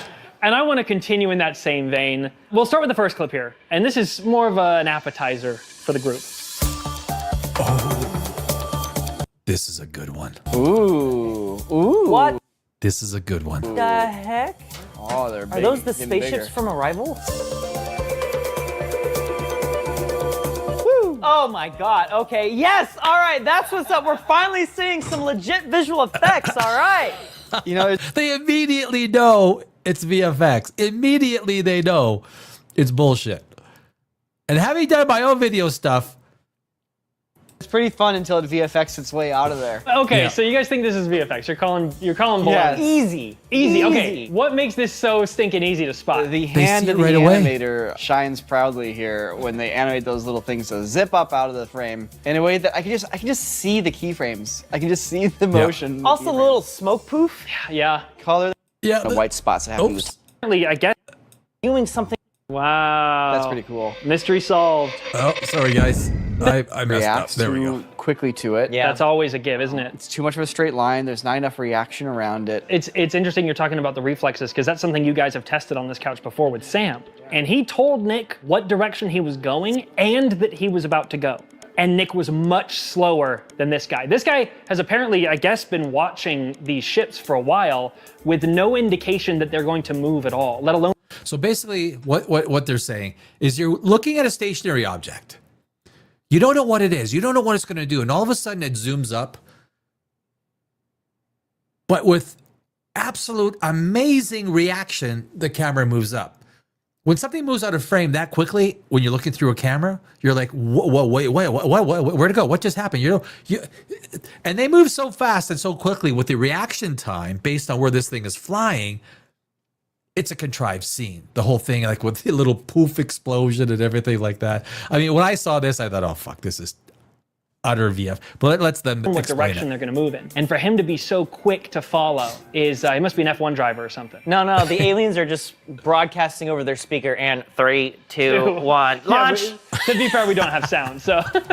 And then the little smoke puff that it leaves is just like screen mode, so it ends up being brighter than the clouds behind it, which just is physically impossible and not the correct way to composite smoke. It would have been more believable to me without the smoke puff. It was 100% just the smoke puff that solidifies this as fake to me. Yeah. The smoke puff. That's. You know what's an underrated aspect of the fakery here? It's the perfectly anchored zoom right to the center. That's actually really hard to do. There's no overcorrection or fixing to get the object of interest back in the center of frame. I dare you to try this at home. Take your phone and try to zoom in on a faraway object and try to get it perfectly dead center in frame without any correction. Keep in mind, this is handheld. And not only that, but they're also fighting against the fear of God that is inside of them because they're watching aliens. Okay, they're not calm. They're panicked out of their minds. Also, I'm now convinced this is actually a photo and we're looking at 100% just wiggle in After Effects. Because there's way too much roll on the camera. Yeah, the roll is what was given away to me. It's like there's constantly like a 1 or 2 degree wiggle, just constantly going back and forth. You know what's interesting about that too? Is that the amplitude of that shake is the exact same when zoomed out as it is when zoomed in. If you zoom in, guess what? Those micro jitters of your hand or whatever's moving the camera, you're gonna feel them a lot more. These programs all calculate their random directions in different ways, but a way that they frequently do it is by stacking sine waves. So you have one sine wave that's going back and forth at a certain amplitude, and you have another one that's a different amplitude and a different frequency. And when the two combine, you get kind of those interfering waves where you have bigger spikes and bigger valleys. But you can still see kind of the individual frequencies a little bit. And you don't get the true random motion that you do in real life, which is such a different kind of motion than having a program kind of like pick random points. Totally. Yeah. It's like it has to wobble like it's on the ocean for some reason when it's using a filter like this. And these guys deal with video so much, right? If you're a VFX guy or gal, I don't think I've ever seen a VFX girl with 20 years in Los Angeles. I don't think I've ever seen a VFX girl. I'm sure there are some, right? I'm sure there are. I'm not gonna. But these guys, because they deal with video and the manipulation of video so much, I mean, these guys are good at what they do. Look, if you're gonna do a fake UFO shot, just take your phone out and film a piece of paper on a wall, grab the tracking data, and apply it to your UFO shot. Yeah, honestly. Real handheld camera motion just beats the fake stuff any day. They just literally told everyone the easiest way to make a convincing alien shot. I have friends who believe in aliens. I have friends that believe in aliens. I do. I have over chicken wings and beer. It makes for an interesting conversation. Well, you guys debunked this one pretty hard, right? This was the appetizer because hot off the press, we have a piping hot, brand new military WAP drop. And again, we're talking, this is like a week old, okay? Oh, really? Ooh. So I want to get your guys' eyes on this ASAP. All right. Let's do this. Ooh. Okay. It looks sinister already. Should I be scared? Should I be scared of alien invasion? Okay. Yeah, that's it. This looks like I'm looking at inversed infrared footage. And we're looking at a spotlight going across the clouds, but because it's inverse, it's dark. Now, this footage was released by filmmaker Jeremy Corbell. He's in the space, okay? He makes documentaries about UFOs and stuff. And this is... Like right there. Bang, I don't believe it. Motherfucker makes documentaries about UFOs. Right there. Boom. You're a liar. Purported to be military footage. Now, to be clear, this has yet to be verified by the Pentagon, but he assures us that this is 100% guaranteed military footage. Whatever. For the sake of this, I'm taking his word for it. We're gonna take his word for it. So with that said, there's another view of this thing that makes it a little clearer for us. Is that a balloon? That just looks like another orb again. Balloon. It's an orb. It's a fucking orb. Wobbly. Is that balloon? No, this is new footage that the military released. It's a balloon. It's spinning end over end. I can see it. Hold on. We're definitely seeing a strong specular highlight on the underside. And that specular is being blocked by the clouds, so we can kind of see it's going through the clouds to some degree. Dramatic, but yeah, it's right? moving in like a linear path. Really, the deduction is balloon. What kind of balloons would want to fly over a military base? What comes to mind? Weather balloon, observation balloon, Weather Chinese balloon. spy balloon. That's what I was thinking too. Some kind of spy balloon. Okay. The problem is, this is what spy balloons look like. Unless, of course, you're looking at them from the bottom. In which case, they look like that. Now, I'm no expert, and this certainly isn't proof. But if we overlay... Oh, that's so good. I'm not saying this is proof, I'm just saying, if this was a spy balloon, they produce a minuscule infrared signature and also have a minimal radar return. I will say from the footage, it just looks to me like a regular sized balloon close to that camera, just drifting across the screen. Guys like this, If it's really he black and whited it, he inverted it, flipped it upside down, and a balloon flew across the camera. Nico, this is going on national tours right now. What do you mean this is going on tours? I mean, Jeremy's going on tours with this clip right now. This is popping off right now. So I wanted to bring it to the masters here. I guess I appreciate the hustle, but there's no substance here. You know what the problem is? Here's the problem. You know what the problem is? Is there is such a significant portion of the population that is utterly science stupid. And the people that honestly believe in aliens are the ones that sell shit to them. They want to keep the idea going because they are the ones that have the economic benefit associated to them. All of these motherfuckers.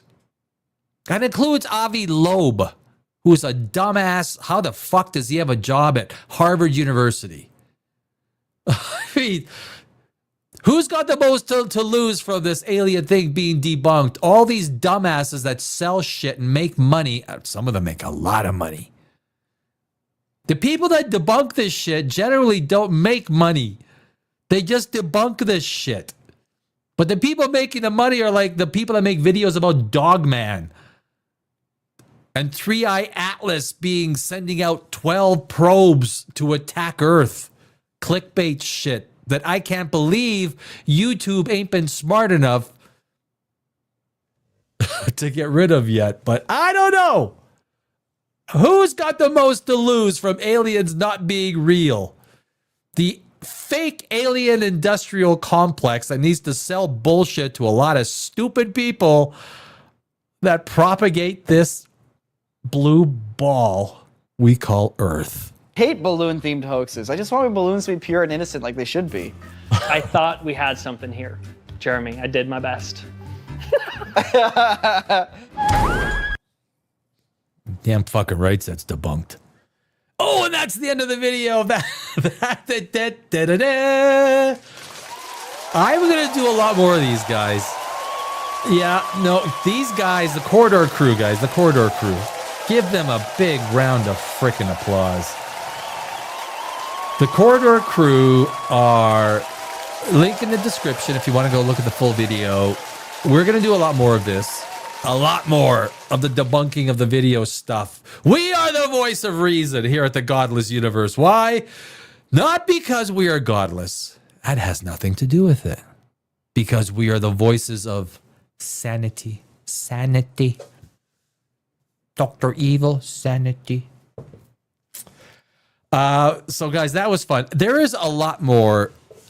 The great thing about guys like that is they're so good at what they do is they can see things so quickly that a lot of us can't. And like I say, I'm a screenwriter. I spent almost 20 years in Los Angeles. And of course, when I do my videos, I edit all of my own videos using, footage from many different sources, images from many different sources in Premiere Pro. I know what Premiere Pro can do. Like, you can literally create a 100-foot person in less than 5 minutes. It doesn't take much to do this stuff. And the whole idea of aliens and the belief in aliens, it doesn't take much. I mean, so we are going to do a lot more from the Corridor Crew because those guys just fucking rock ass. Just rock ass. Ass. Can I say that? Can I say ass on YouTube? I think I can. The further deeper into the video, the more you can like say stuff. So yeah, I had this one little thing planned today. I'm going to save it till tomorrow. It's about an African bridge. It's about, I'm going to save it till tomorrow. So if you guys want to see the African bridge bit, come back tomorrow. Underworld. Guys, have you seen, so this is Underworld week. I'm going to spend 10, 15 minutes at the end of every episode talking about, yesterday I watched for the first time in 8 years, 5 years, 6 years. I don't even know how many years. Underworld 2003, right? And guys, so I'm a screenwriter. You can Google my name, Danny Alex, screenwriter. I've won hundreds of awards and film festivals around the world, a lot of big ones. So I do have I've written shit, right? I mean, not saying I'm the best at anything or whatnot, but I have a little bit of credibility in terms of at least what I say compared to most of these fucking YouTubers that don't like. Have you listened to some of these YouTubers? Like, I guess just any dumbass could go on and say, well, I really like this movie because it was a little better by pacing. The characters were weak and the character fucking pacing and the pacing. Have you ever fucking worked on a script or a production or ever tried to write anything or done anything in the creative arts? Have you ever even fucking tried to create anything in your fucking life? People say, well, you don't have to be in the movie business to make a critical review of a video. Well, you know what? If you're going to do a critical analysis of, let's say, color commentary of the NFL football game, that's why they get guys like Tom Brady, because he knows his shit. And if they're going to call, anyway, anyone can give their opinion. And sometimes it's entertaining, right? I mean, sometimes these people on YouTube, they give their opinions on movies. And it is generally, like there's a guy, what's his name, with Nerdrotic, Gary Beekler. The guy knows his shit. Like, talk about comics and videos and stuff. Holy jeez, dude. Like when I watch his videos, I pay attention because he knows his shit. He knows comics like nobody else does. He knows the genre that he is interested in. Whether you agree with him or not, he knows his stuff. Critical drinker, not so much. He's a verbal showman. That's all he is. He's a verbal showman. He basically repurposes simile and metaphor across movies he likes and movies he doesn't like. And he tried to make a movie, and holy shit, have you seen the movie he tried to make? Like, nothing against him. I'm sure he's a nice guy. But the one thing you don't want to do when you're a movie critic is go out and try and make a movie. Chris Stuckman's movie was 10 times better than Critical Drinkers. That's I don't want to say that's embarrassing because I don't know. But if you have watched, what do I like? What do I like? I got to remove this stuff. Okay, stop screen. Let's remove this stuff. Remove from studio. Remove from studio. Remove from studio. Kate Beckinsale is what I like. The one thing, okay, so I want to compare Underworld 2003 to Fantastic Four. Underworld 2003. What is, if you remember watching Underworld 2000, the very first Underworld, they start out with the Lycan following the human. But Celine doesn't know that they're following a human.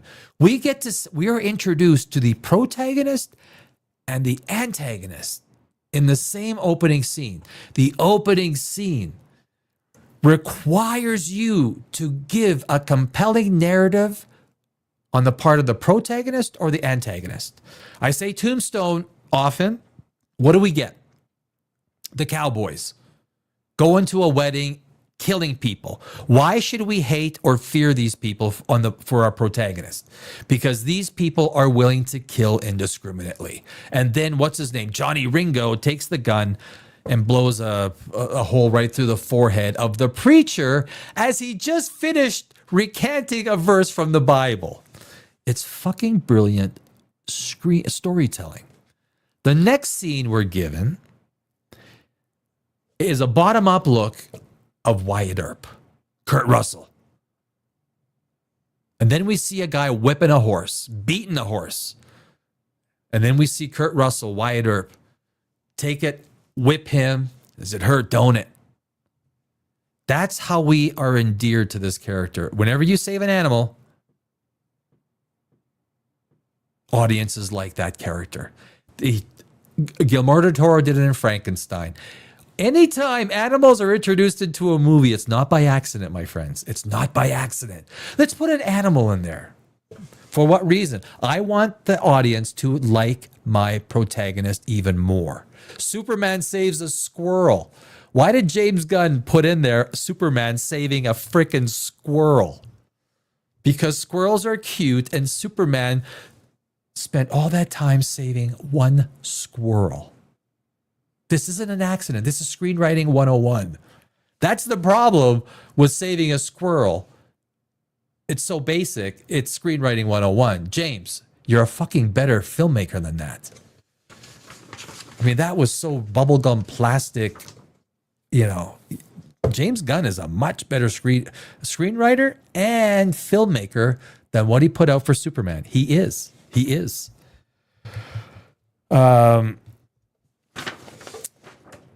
So for Underworld, the opening scene is fucking brilliant. It is brilliant. You get the so nobody knows about this Underworld series yet. This is the first movie. And so the opening scene, they knew that they had to introduce the vampires and the Lycans and the tension between them.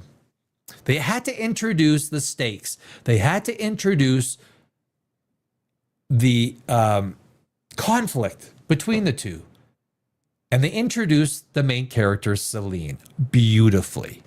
Beautifully. It's one of the things I take a look at that movie, and whenever I write a screenplay, that first scene has got to take you and draw you in. Do you remember the first scene from Alien? We go through this dark and dingy spaceship, the Nostromo. We go through corridors. We go through empty, dead places that we think is void of life. And all of a sudden we see across the computer screen, all these little things, lights go up. We see two helmets. We see a reflection in one of the helmets. Brilliant screenwriting. Brilliant. This is Ridley Scott, his first movie, or first great movie. And then we slowly move into the idea that this ship is awakening. And then we're brought to the idea that there's a crew in cryo state and they wake up, and we have this absolutely natural introduction to characters that every fucking alien movie has tried to replicate. Do your own shit. Don't try and copy what Ridley Scott did. Just do your own shit. We don't need to be reminded of how good that scene was because Ridley Scott did it so well. You don't need to fucking copy it, Alien Earth. You don't need to try and copy it. Great screenwriting means being inventive, doing stuff that hasn't been done before. Introducing characters in a way that is interesting and new. But Alien Earth, all these fucking new day screenwriters, directors try to do stuff that we've seen before. We don't need member berries and everything we see nowadays. We don't. That's why Underworld. I watched it yesterday and it was so refreshing. And you get into, I did do the, yeah, there it is. I do have the, now I got to be careful because they really, when you play these, you know what? I'm going to turn the video, the audio down. I don't know when the last time you guys saw Underworld. I recommend it because the movie is, so it did a budget of $22 million. It did almost $100 million at the box office. So if we say that it had a $30 million budget, advertising budgets back then were smaller. But even if you say $8 million, it's almost 50%. It made $20 million in 2003, which is probably about $30 million. $30 million is a lot of money for an investment of $20 million. That's 150% return.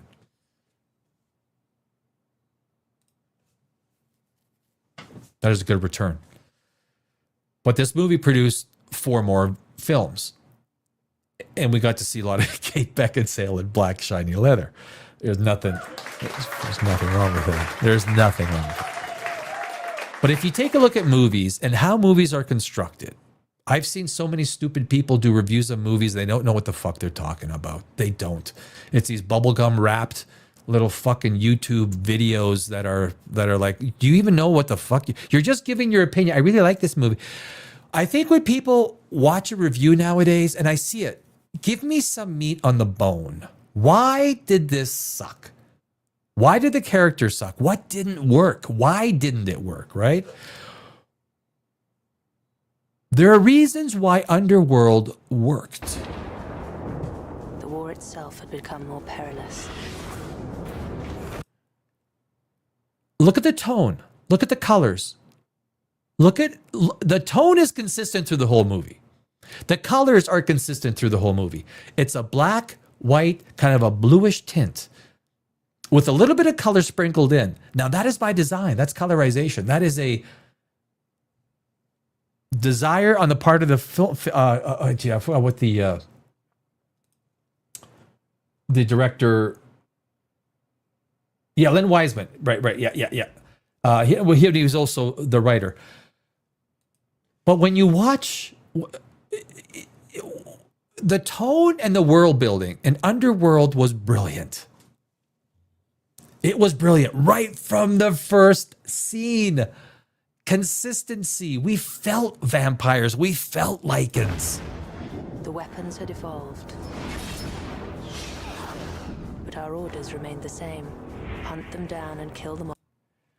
And one thing I'll say about Kate Beckinsale, she nailed this role. Kate Beckinsale took the idea of a female protagonist.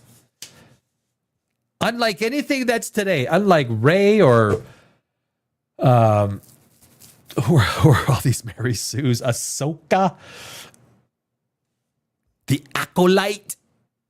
What else have we got? I mean, it's she played this role so well. She was a powerfully strong death dealer vampire. She never overused her power. A couple of times it was presented to us when she grabbed Michael and put him up against the wall. This is a girl who was 5'4", 110 pounds. We believed it. Why did we believe it? Because the way it was established, her power fit well within the world building that was presented to us. And she looks fucking awesome. Off, one by one. They are the immortal damned. One Look at the consistency in the lighting, the consistency in the colorization, the consistency in the world building. You see it throughout the movie. You see the consistency in the characters. We learn about the protagonist and what she wants and how she's trying to get it. There's a few twists and turns. Craven is the antagonist. We think Lucius is the antagonist. He kind of turns into a protagonist at the end. We have so many characters in this movie that are dynamic. Victor is awakened and he is angry. He is almost antagonistic towards our protagonist until they cleverly show that Victor or Craven was basically manipulating and Celine was right. But then we are told, the screenplay is so well written. We are told that it was the lichens that killed Celine's family. We're led to believe that early on. And that it was Victor that basically saved her from the lichens. But in a little twist, we are then told what actually happened was that it was Victor that killed her family. And Lucius is somewhat of a tragic hero in this. The characters kind of move around and we're twisted in a way that these characters, but through it all, our protagonist is consistent. The main antagonist, which is Craven, I don't know if he was perfectly. It was probably the weakest part of the movie was Craven. He was like always bombastic, a little too aggressive. It seemed like he should have been more conniving, more intelligent. But family lusting for power and wealth. The chain has never been broken, not in 14 centuries. Oh, geez, what's his name? Why did I forget his name? He is, what is that actor's? Oh my God, come on. He was perfect in that role. Bill Nighy. Yeah, he's so good, right? His cadence, his ability to speak in a way that conveyed, I am an elder vampire. You never fucking doubted it. There's so many parts to this movie you never doubted, and it's a absolutely sci-fi fantasy out in left field fantasy world that takes place in modern day. But it felt believable. This doesn't happen by accident. This is why I love this movie. So well written, so well shot, so well acted and casted. The cast in Underworld 2003. Fucking brilliant. Another driven by revenge. Soon we'll defeat the vampires on their own ground. The one thing I will say, though, the one thing I will say is they shoot a lot of bullets and never freaking hit, right? Like you would think if Celine has been using guns, she's got the two guns, and she looks quite sexy doing it. Like the male gaze. Well, if you're wearing that shit, you're gonna get the male gaze, and don't freaking complain about the male gaze because, like. Scarlett Johansson made one of the stupidest comments ever when she talked about the stupid male gaze. Do you think that Chris Hemsworth never got the female gaze when he's running around, you flick too hard? Shut the fuck up about the male gaze. You walk around in a freaking Avengers movie with skin tight shit on with your big fluffy hair, your makeup done to the nines, and you're complaining about the male gaze, which made you millions of dollars. Scarlett, you're fucking smarter than that. At least Kate Beckinsale understood that being sexy. I do have a. What is the? What's wrong with being sexy? I mean, there's no sexist. Sexist, yes. It's okay being sexy, not being sexist. Kate Beckinsale played this role so well. Do you see this human? He's attractive. I can't be positive, but I'm beginning to think the lichens are following him. Hold on, Michael. Why are they after you? And her power is believable. You just saw a 110-pound woman pick up a 6'1", 6'2" guy who was 190 pounds, maybe 200 pounds. But we believed it. It doesn't happen by accident. A lot of times we look at that and go, oh, fuck, please.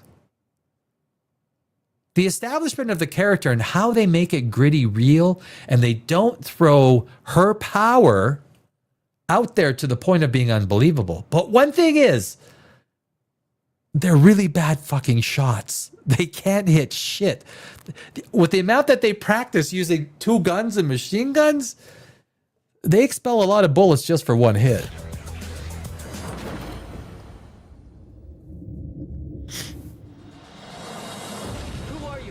You're in the middle of a war that's been raging for the better part of 1,000 years. A blood feud between vampires and lichens. Werewolves. The lore, again, this movie established the lore for the Underworld, and it was well done. Michael Sheen, was it Michael Sheen? Yeah, Michael Sheen that played Lucian. Fucking awesome job. Awesome job. Even Scott Speed, every time I see his name, Speedman, all I think about is the Tropic Thunder. That's all I think about, Tropic Thunder. But Kate Beckinsale was a balanced character, balanced protagonist who was, when you make a movie, when you write a screenplay, unlike Fantastic Four, you know what the problem with Fantastic Four is? We spent the first 30 minutes talking about a pregnancy. Your first scene and your second scene needs to connect the protagonist with the antagonist. It needs to lock them into a way that we start to understand what the conflict is. And we have to start believing that there's no way the protagonist can defeat this antagonist. This antagonist is fucking powerful.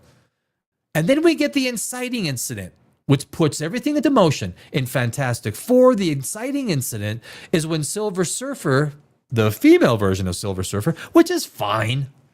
I know the male would have worked better. Okay, you put a female Silver Surfer in. But she just comes down and says, look, Galactic, sorry guys, your number's been called on the bingo card, and Galactus is coming. He's going to eat your world and love each other, and there's nothing you can do. What should have happened, you need to have connected, and we didn't get the connection between Galactus and the baby until they decide to fly a month in fucking hyperspace with a pregnant woman in the 3rd trimester to attack Galactus, who could probably defeat Thanos. None of this makes sense. You're thinking, what the fuck am I watching here? Why they, what they had to do, all they had to do when Sue Storm looked at the pregnancy thing and saw that she was pregnant, we should have saw a 3 or 4 second, a little effigy, a little silhouette of Galactus, this giant thing. And when she smiles, he opens his eyes to connect him with the baby, with the pregnancy, so that you need to create the tension and everything between antagonist and protagonist. Fantastic Four never did this. Underworld did this right from the first scene and throughout. It was building tension based on the decisions characters made. If you watch Stranger Things, which was disappointing, season 5, the first 4 episodes, disappointing, because none of the decisions were made on the part of the characters. It was forced by the plot. When characters make decisions that is forced by the plot, that is discerned as being lazy writing. Boring. It's hard to make a plot where the characters make decisions that drives the plot forward. As a screenwriter, you're always faced with every scene accelerating. And I will go back to Tombstone. Every scene in Tombstone. Every scene. And it's not so much different than Underworld 2003. It's a well-written screenplay. Well-directed, well-edited. Conflict between the protagonist and the antagonist. And the crazy thing, at the very, very end, Victor, who comes out we think is a protagonist kind of becomes an antagonist working against Celine. And then he finds the truth, and then they're on the same side, and then he wants to kill Michael. And there's a pretty good battle at the end between he's an elder with Michael, who is a vampire werewolf. The lore is solid, right? And then again, he becomes the antagonist. It's a flip-flop in a very well-written movie that keeps us. I thought maybe that how Celine killed Victor at the very, very end was a little disappointing. I kind of think that Victor as an elder, like, so 2 elders were killed in this movie, right? There's only Marcus, and Marcus is fucking kick-ass because he goes right from Corvinus, right? I thought that maybe they should have given him a little bit more gravitas. Maybe there was some scenes filmed before Celine did the one swipe and cut his head in half. It was well done, though. It was well done. Victor was obviously a kick-ass. And the lore of the elders, the lore of the Lycan, the lore of everything that happened was so well done in this movie. I was so surprised. I haven't seen this movie in so many years. Being a screenwriter, you look at the shit that we're given today, except for Zootopia that does $600 million in its first weekend. Holy jeez. Zootopia. I mean, I love the first movie. But if we stay in a godless universe, the idea of sci-fi fiction movies, this is a well-written movie. This is a well-acted movie, a well-casted movie, a well-lighted movie, cinematography. There isn't much in Underworld 2003 that I would actively say, maybe Craven, the main antagonist, the vampire, he should have had more depth. He should have had a little bit more conniving nature. He was just angry all the time. The fight at the end, like I said, with Victor could have been a little bit more epic, where maybe Victor, because he's an elder, had to fight both Michael and Celine. But maybe maybe that did happen. The studio said, look, we got to wrap this baby up because we're going too long. Studio usually gets final cut. So they'll make those decisions. They're the ones fronting the cash. So whoever fronts the money makes the decisions. That's the same on Wall Street as it is in Hollywood. And rightfully so. Except Sean Levy. I bet you Sean Levy gets final cut with his new Star Wars Starfighter. I bet you he'll get final cut. So anyway, that's... A decision must be made. Look at the consistency of the scenes, the color palette, the feel. Centuries ago. Human. He's not a human at all. He's a Lycan. And the power. There can be no such union. Greater than vengeance. You'll be lucky if I... It's sheer consistency through the entire movie. But look at the color. So there we're almost given a black and white. We don't even notice it when we're watching it. We don't even notice it. It's a black and white scene with a little bit of tinges of blue, and probably underneath there's like a little bit of yellow, a little bit of green and whatnot. This is by design. This isn't an accident, but this is throughout the movie. So it gives us that feel. It's the same with Event Horizon, right? With the gravity drive.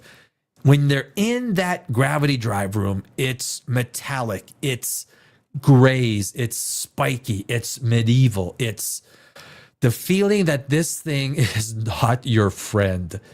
It's literally feels like a ball with rotating things feels like the antagonist, and they made it feel that way. And it's the same thing with this movie. Same thing with Underworld. Every scene is consistency in the color palette, consistency in the lore, the tone. The acting was... The dialogue was fantastic. Guys, the dialogue usually sucks ass in most movies. This is going back to 2003. This is 22 years ago. I wish they made movies like Underworld 2003. I do. Absolution will be yours the moment you kill Michael.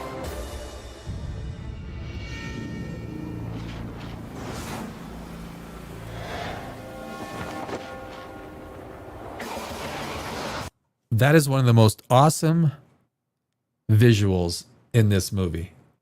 I don't know if that's actually Kate Beckinsale or a stunt person.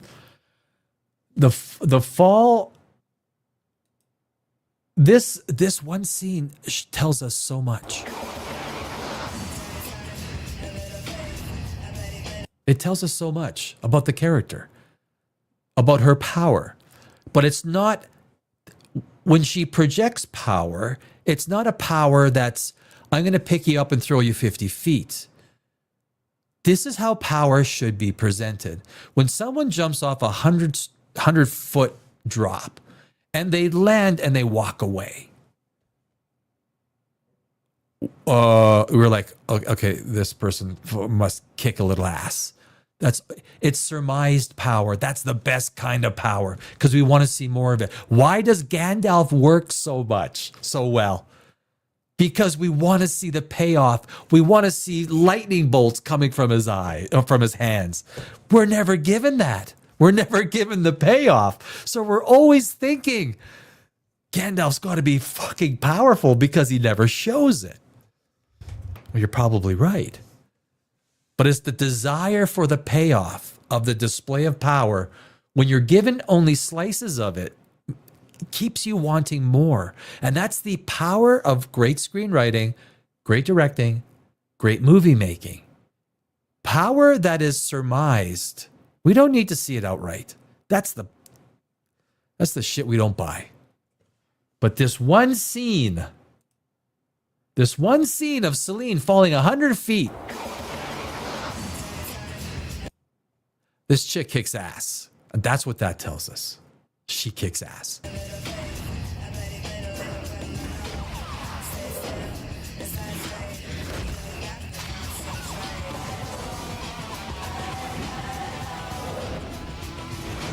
And the trailer's fucking awesome too. Why do they not make movies like this today? Why do they not make movies like this today? That's all I want to. I spent almost 20 years in Los Angeles screenwriting. I worked on productions. I worked on shit with people, friends. A lot of talented people that have left Los Angeles because of the bullshit. The utter garbage, crap, cesspool movie making. We take movies like this for granted. This is Underworld 2003. It didn't rock the world. It didn't shake the screenwriting industry but it's remembered. And when you watch it, you remember or you realize why it's remembered.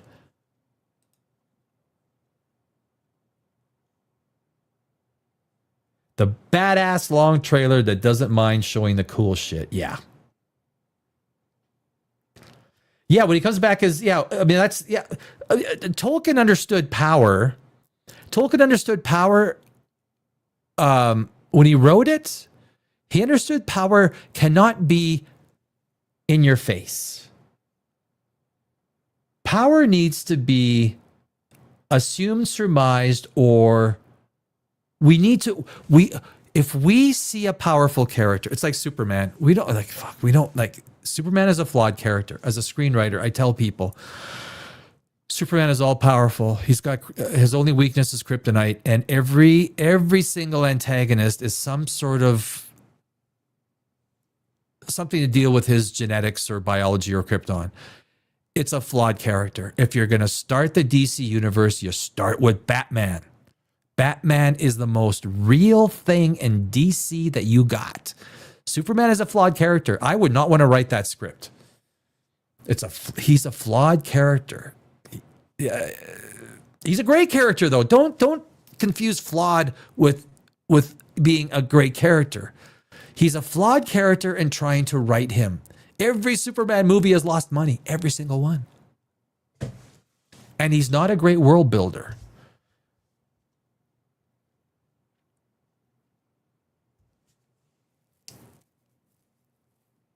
Yeah, proper vampire and werewolf films are dearly wanted. You fucking rights they are. Good movies, just good movies are dearly wanted.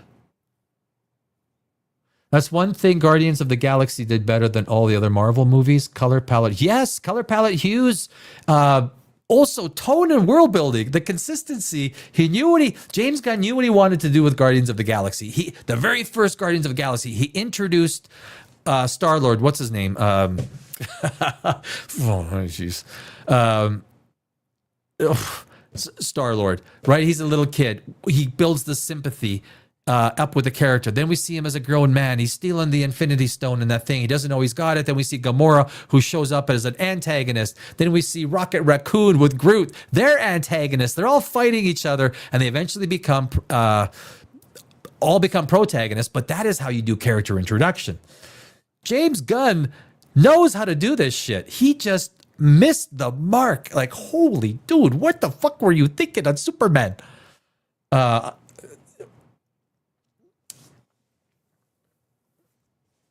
When he comes back as Gandalf the White and fights, when Gandalf comes back, you realize we understood that Gandalf the Grey and Saruman the White were two different characters, and were based on a tiered level of power. So when he came back after defeating the Balrog, and which is basically, I guess it was it Uru's decision? Whose decision was it? Whoever's decision it was to send Gandalf back as Gandalf the White. Was the perception of power.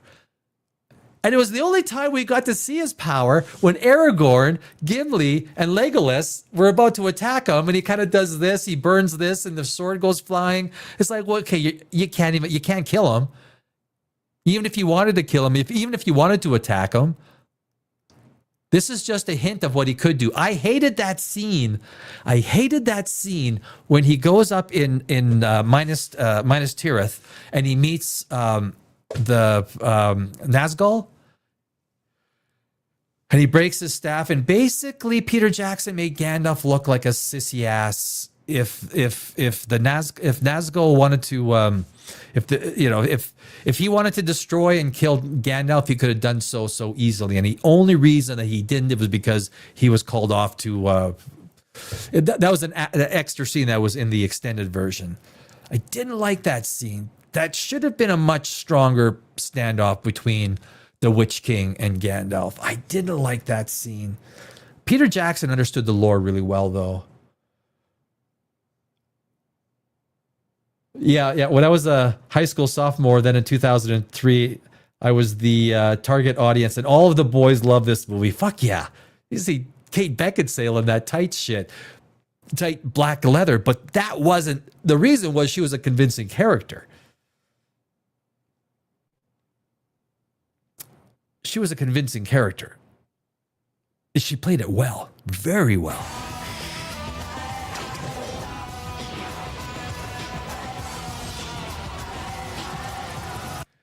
This scene, it was hard to believe, right? It's endless clips, clip of, how many bullets were in those freaking clips, man? Like, she's shooting and everything like that. Like, the one thing that is frustrating, because like they're shooting so many bullets and they never seem to hit, except when it absolutely counts, which makes sense in movies because that's kind of what's supposed to happen. But Underworld. That was when she kills Victor right there. There are so many reasons to like this movie. There's so many reasons that this movie works. Do I have the...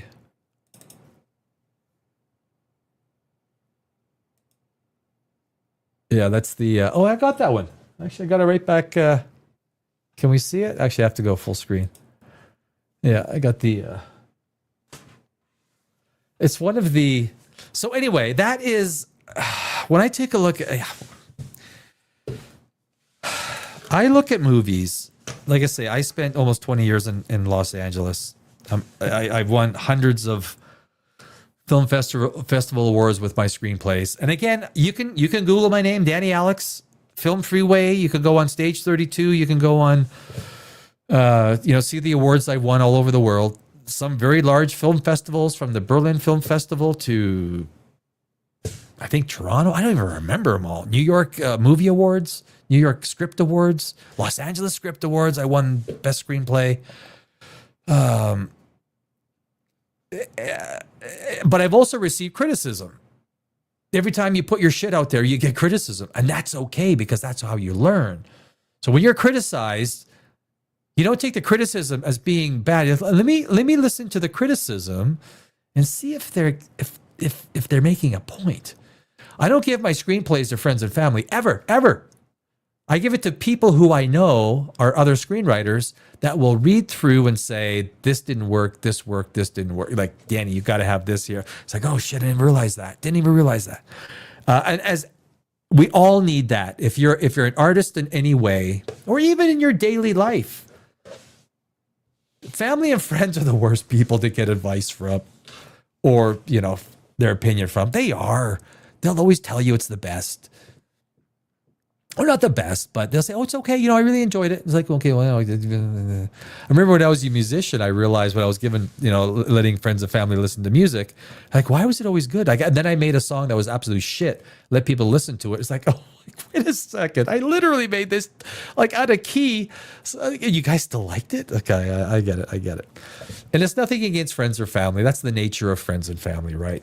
But if you're going to watch, so tonight I'm going to watch, what's the next one? It's Evolution 2006, 3 years later. I'm going to watch that one. I'm going to do a review on Evolution 2006 tomorrow. It's been a long time since I've watched it. But I do recommend, if you want a good movie that is consistent world building, consistent protagonist, antagonist, with a lot of slips, trips, and characters that you can enjoy, believe, with the consistency of a real focused plan between the screenwriter, the director, set, and cinematographer, and director, if I Underworld 2003. I think if I put share screen, Underworld, IMDb, it had a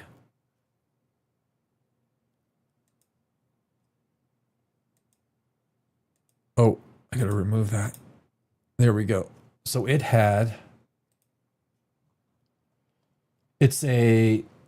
oh man, come on, guys.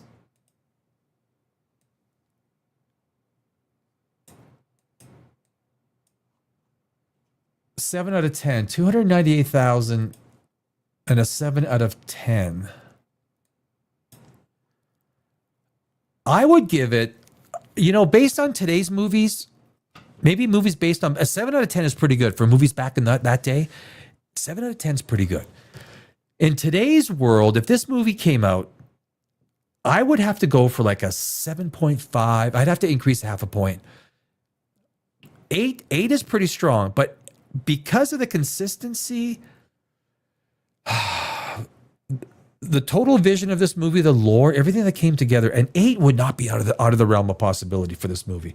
It would not be. It wouldn't be. There's Kate, Scott Speedman, Shane Broley, Craven. I thought kind of he was, and look, it could have been direction and the way the script gave him the lines. The lines I felt were so didn't really.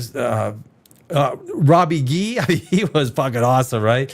And the one thing, can I also mention, there was no DEI agenda in this movie, but yet it came across as naturally, I hate the D word, naturally diverse. Because they just picked characters that, like the one Lycan, that big dude, Kevin Grevioux, who played Ray's. He had the low voice. He was that big. Fuck, what perfect casting that was. This wasn't something where people got the role because of who they were. They got the role because they fit the role and you felt it. Even in some of the of vampires. There were Asians, there were blacks, there were Caucasians, but it didn't matter because they were just characters. They were just people. And that's what we want. There were powerful women. There were powerful men. None of it was a statement for DEI guardians of Hollywood that are there now to merit the worthiness of a movie because you need a certain amount of this and a certain amount of that. It was just fucking good casting. I hate the DEI bullshit we get. I really do. Let people be people. Great actors will naturally find great roles. They really will. It's like Simu Liu now complaining that if you're not getting the roles that you're supposed to, maybe you shouldn't have, you've played a lot of roles that ain't done that well, my friend. You're not really a box office certainty. But if we take a look, surprisingly good. I'm impressed. The Lost Boys and Girls, 7 out of 10. Still one of the best action horrors ever made. Yes, when was that done? August 26, 2022? 7, ignore. Yeah, lots of 7s. A 10 out of 10. I don't know if any movie's truly a 10 out of 10. The most stylish action horror movie ever made. It is on the money. Stylish. I'm currently revisiting the Underworld series and have to state that the first movie has aged particularly well. And it has. That's exactly what I'm saying. That's what I'm saying. I didn't want to talk this long about Underworld 2003. I thought it was going to be a 10 or 15 minute discussion. This has aged so well. It's like Event Horizon. It has aged so well. And when you watch it, better than people want to admit. Yeah. A gun-happy, panther-paced, werewolf-wrecking, vampire-necking, hyped-up horror hooteny. I don't know. I don't know if it's so much a horror. Is it a horror? It's not really scary, is it? Enjoyable, amazing. Blood, bullets, and Beckinsale. Yeah, baby. Give me some of that Beckinsale. Here's what you want to see, right? You want to see the ones. If they show movies in hell, Underworld will be on the Ultra Screen Shutter. Oh my God, this movie is awful. I don't know. Wow. Hey, you know what? Everyone gets an opinion. If someone really didn't like it, that's fine. What's the point of being a vampire when you don't have to worry about drinking blood? Oh, so there may be a traditionalist? Hey, it's cloned now, so no worries. Why? Vampires do nothing vampiric. Oh, so they're a traditionalist. At one point, Kate Beckinsale's vampire character gets stabbed with a knife. And now that was a bad point in the movie, when she gets in the shoulder, she gets from the top. Lucius gets stabbed in the shoulder. That was a weak point in the movie. Yes. Why would Kate Beckinsale from a little thing, I thought it was a silver sword that Lucius had. That maybe it was a silver sword. But no, silver is for lichens, not for vampires. That's true. I remember seeing that. I said, this doesn't make sense. Then what's his name? Michael, because he's a med student. He goes, you're bleeding a lot. It's like, oh, then she passes out and the car goes over. You make a good point, my friend, on this one. Blood loss? That's true. Yeah. I mean, she would just heal. That didn't make sense. The plot needed something to happen. They needed Michael to save her, and that's what happened to the plot. But anyway, I think, people do have, when people, very oftentimes when people make these assertions, or like that's a very good point. And there was another point that I thought, okay, well, geez, but look, that's in every movie.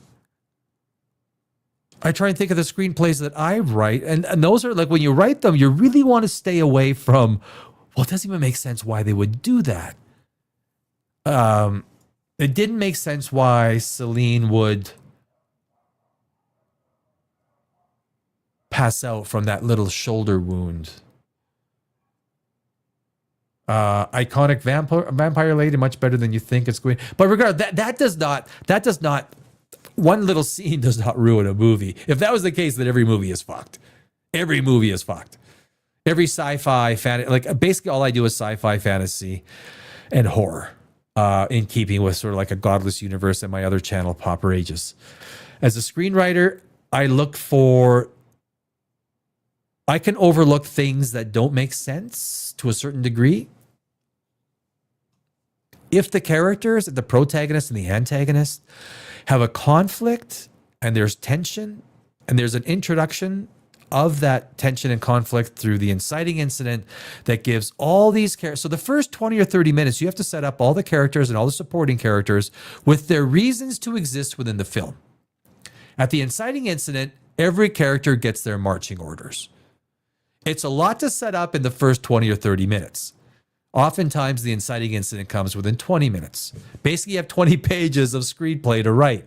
Each page is 1 minute in a screenplay.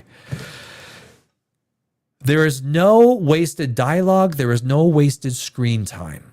You had better use every second of every minute to make sure you establish an epic fight between protagonist and antagonist. That's why Thanos worked so well. We understood the stakes. We understood the tension. We understood who Thanos was and the threat that he posed. With Galactus, it was kind of like, oh, baby, like what? Huh? What? It was such a, Fantastic Four was such a bad movie. Such a bad movie. And I use that as just a great example of how bad screenwriting, if it wasn't for, what's her name? Sue Storm. I forgot her name. Her name escapes me. She was the anchor to that movie. Everyone else was basically average. The Thing was just a wasted character. He was a cook and a pilot. Johnny Storm decoded an album. Good job, buddy. I mean, he did a couple more things. He was certainly a lot more effective. Reed Richards wanted to teleport the Earth without the moon. Problem. I mean, they're so, I'm going to get. Anyway, so that is, where are we here? That is Underworld 2003. I highly recommend it. If you're looking for some good nostalgic, vampiric fantasy sci-fi horror, it kind of has everything in it. So well done. Watch the tone, watch the feel, watch the color palette. Watch, yes, both have become classics in my opinion. Yes. I remember them giving her shit for her outfits, and I think it was her husband that was the director for all these sequels too. No, it didn't do well. Yeah, it didn't do well with the critics. It was underrated. Yeah. Today would be a different story. I think critics were thinking, when characters look, vampires are sexual creatures. So if you sexualize a vampire, that's fine. Look, most critics are fucking idiots. Okay, can I just be literal? I mean, I was an English major. I took creative writing. I'm a screenwriter. I've owned my own businesses. I worked on Wall Street. I look at the people on YouTube. I go, what the fuck? Why are you even talking any? It's the same shit from every freaking person on YouTube. Why don't you get deeper into the antagonist or protagonist or the story? Well, I really like this because, it's like Chris Stuckman. Holy jeez. Like, I don't like being mean. I'm not a mean person. I don't like, he's got his own style. But a lot of what happened, if you guys, there's a great guy, Brandon McNulty.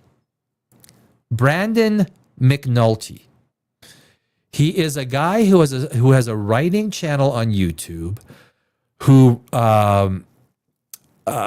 I've watched some of his videos. They are very well done for writing, screenwriting, storytelling, understanding protagonist, antagonist. What is a good antagonist, protagonist, conflict, all this stuff. Brandon McNulty. I will promote him just because I think he does a fantastic job. One of the few people on YouTube that you can go to and actually get good story. The science of story. There's an entire science to understanding story. It doesn't happen by accident. Well, sometimes it does. A great movie sometimes does require some luck to get all the elements to put together. But Brandon McNulty, I do watch his channel from time to time. I think he's got some, as being a screenwriter, I love watching other people's ideas. We need to accept other people's ideas. We are no bastions of knowledge. We are sponges of knowledge. We need to accept ideas and intellect from other people around us. So I think that's really important. So guys, we are going to leave it there for today. Tomorrow, like I say, I think, 3i Atlas tomorrow. 3i Atlas and Avi Loeb. I got some shit on him. We're going to do Underworld Evolution 2006. I got this African bridge thing I want to show. It's kind of funny, but there's a point to it. And all week, we are Monday through Thursday, every day, my friends, here on A Godless Universe, where we cover science, history, philosophy, sci-fi, movies, we'll do almost anything, guys. I thank you for watching, and I will see you tomorrow at 7 o'clock p.m.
Okay, children, let's take our seats. Yeah, baby. We'll do it live. Get